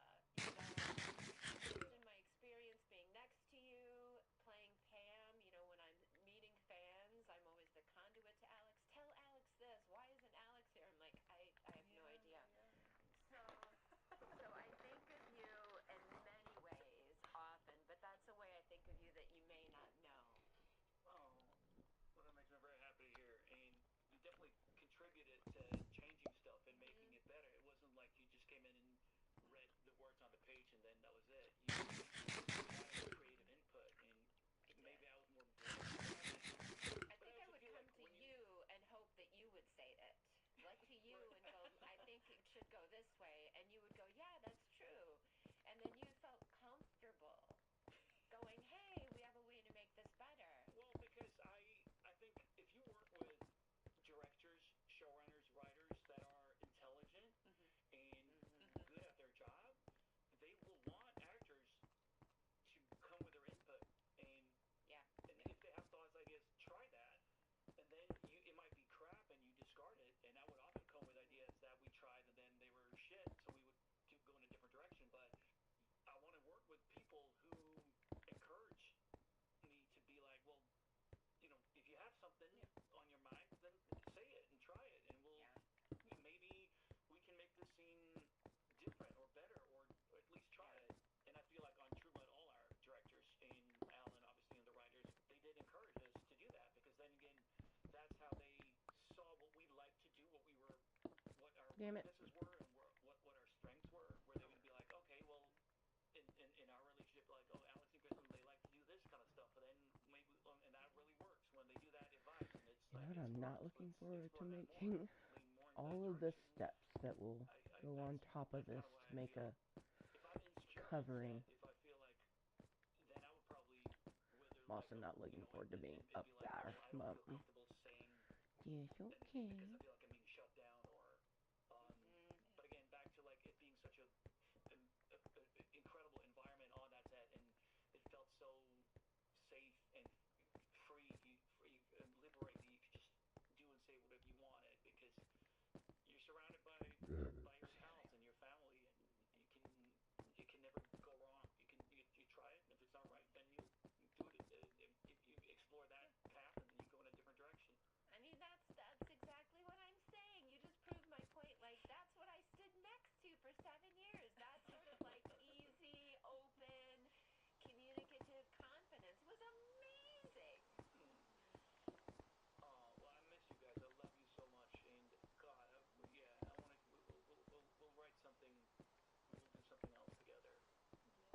Someone asked me recently, like, someone was like, oh, would you ever do another season of True Blood? And I wanted to say the cool actor answer, which is like, well, if creatively, if it makes sense, if it warrants another season, but I also feel like I don't want to like go back in that. I want to kind of respect what it was, and it was a moment in time, and it had some relevance back then, and it was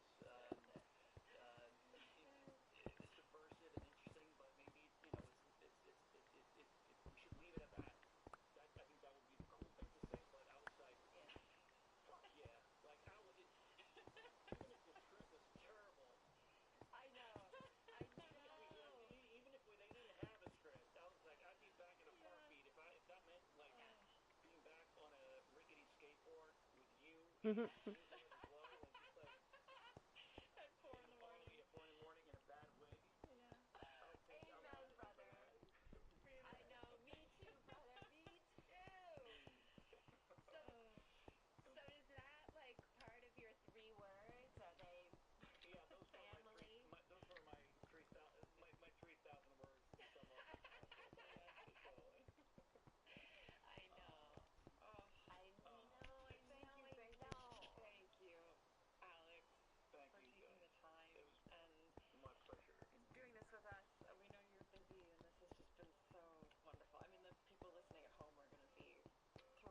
Mm-hmm. with this.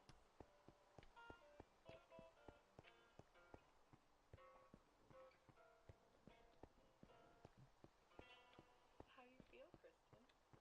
I feel dehydrated and swollen and happy. Oh It was dear. really an honor, like a wonderful pleasure to watch you two reconnect Yeah. and yeah, reminisce how much it meant to each other. Yeah, because normally I get to see him more, but because of COVID, Yeah. everything's been weird. He's mainly based in Sweden, so that's my Yeah. first time Yeah. reconnecting in years, really. There's been emails we send each other, like here and there I find a funny photo on my computer when I'm looking for something else, and I send it to him, and then he sends me back a wacky photo. Yeah. I mean, I'm so glad that others can hear. Not everybody knows he does so much press for so many shows, but how sweet he is. Yeah. Just lovely. I mean, your daddy is cool too, Oh shit. but like, right? Like Talk I'm so about perfect sorry, fucking but timing. my daddy, like I love your I daddy. literally wanted to get to day 400. I know. We love all the I just daddies, finished the bridge but and we're decided that like, we're oh, gonna the sit and daddy chill. that's not weird. The Not daddy even that we looking call the how many daddy. days we're in. Happy Father's Day. Happy Daddy's Halfway Day. through Yeah, rather. the daytime Uh, at 399, Yeah, and I think also we'll let it just sit and chill. We'll toke. especially with a character I'm gonna like finish these Eric, micronuts. that is a little opaque, and then you get those rich flashbacks and that rich relationship with Pam to sort of crack him open. You Mm. get the amnesia a little bit to crack him open, but it also yeah. makes it a little hard to tell like who's the actor, who's the person behind there. So to have him come on and sense that sweetness, that soft spokenness, Mm. that insecurity that is shared and revealed, how much that will mean to people listening. And I think it's easy to forget that oh, you look at someone like Alexander Skarsgård, he must just be walking around with all the confidence in the world all the Right. time. And for him to share that he has the same things, it I know it's for me, cathartic to hear that. And Yeah. I really appreciated you both. Yeah, I'm gonna need a nap. Next season on Truest Blood will be the final season of True Blood. I'm already well enough. We can't believe we made it all the way, and it's going to be so sweet and also so heartbreaking for it to come to an end, Dad. I mean, you're just going to have to write things for me to say to myself in the mirror. I'm going to be so sad. Well, Kristen, it has been a tremendous honor to do this show with you, and of Likewise. course, for us to share it with everyone at home. Yeah. So, season 7 brings us back to Bon Temps. Hep V threatens to eradicate both vampires and humans alike. We have Oh. devastating character deaths. Mm. Series-long mysteries are answered, and we will bring you all the behind-the-scenes stories that we can gather. Thank you Cheers. for listening, Troopies. Subscribe and follow wherever you listen to your podcast, and we'll see you next season. You all come back now. You hear?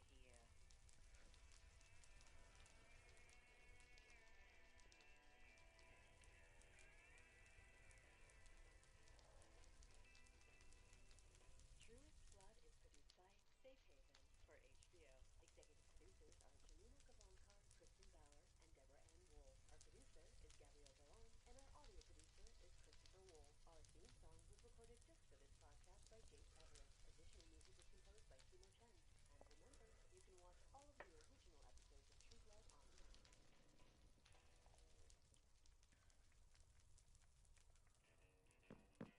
Hey there, Shoobies. Guess who's back in Bon Tom for the last time? I'm Kristen Bauer, also known as Pam.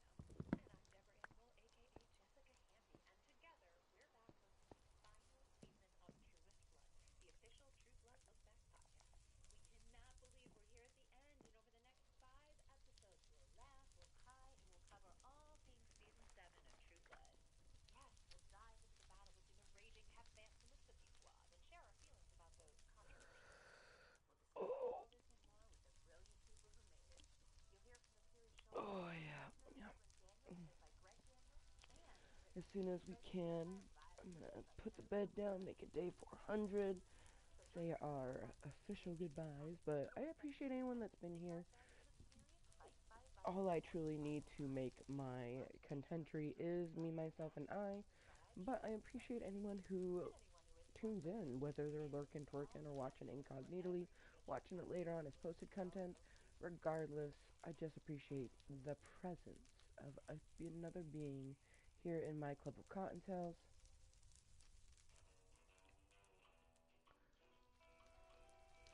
I'm enjoying listening to my podcast. Yeah, it's been a good meeting. We got some more good sky work done. So yeah, cheerios.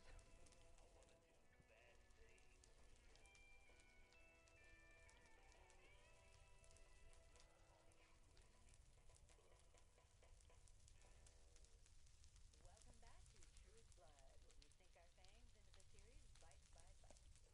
So this marks the beginning of our final season of the podcast. And we will be part of season 7, the last season of the show, and surprisingly, one of the most polarizing seasons. Our guests and we ourselves have a lot of differing opinions on this one, so stay tuned for that tea. And we are kicking off the last season of the podcast with a very, very important guest.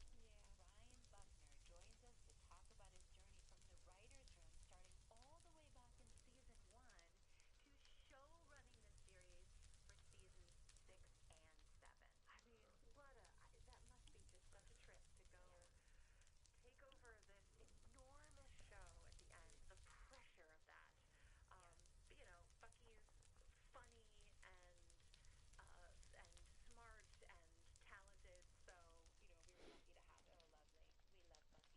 We love Bucky. But first, we have to remind ourselves of all the shark jumping fun that was season 7. So let's have a quick bite. Season 7 recap. Here we go.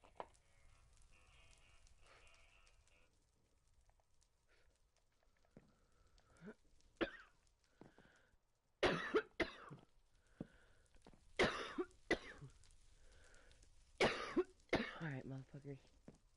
Thank you again. Anyone that's been tuning in. Officially day 400. Boom, boom, boom, boom.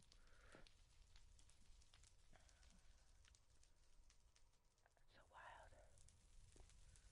Still think about everything that we did on Terrace Street. Again, it feels like we have haven't done as much, but we actually filled up the whole map, which is we never had yet to do that on the Terrace Street one. We were close, but we hadn't done it yet.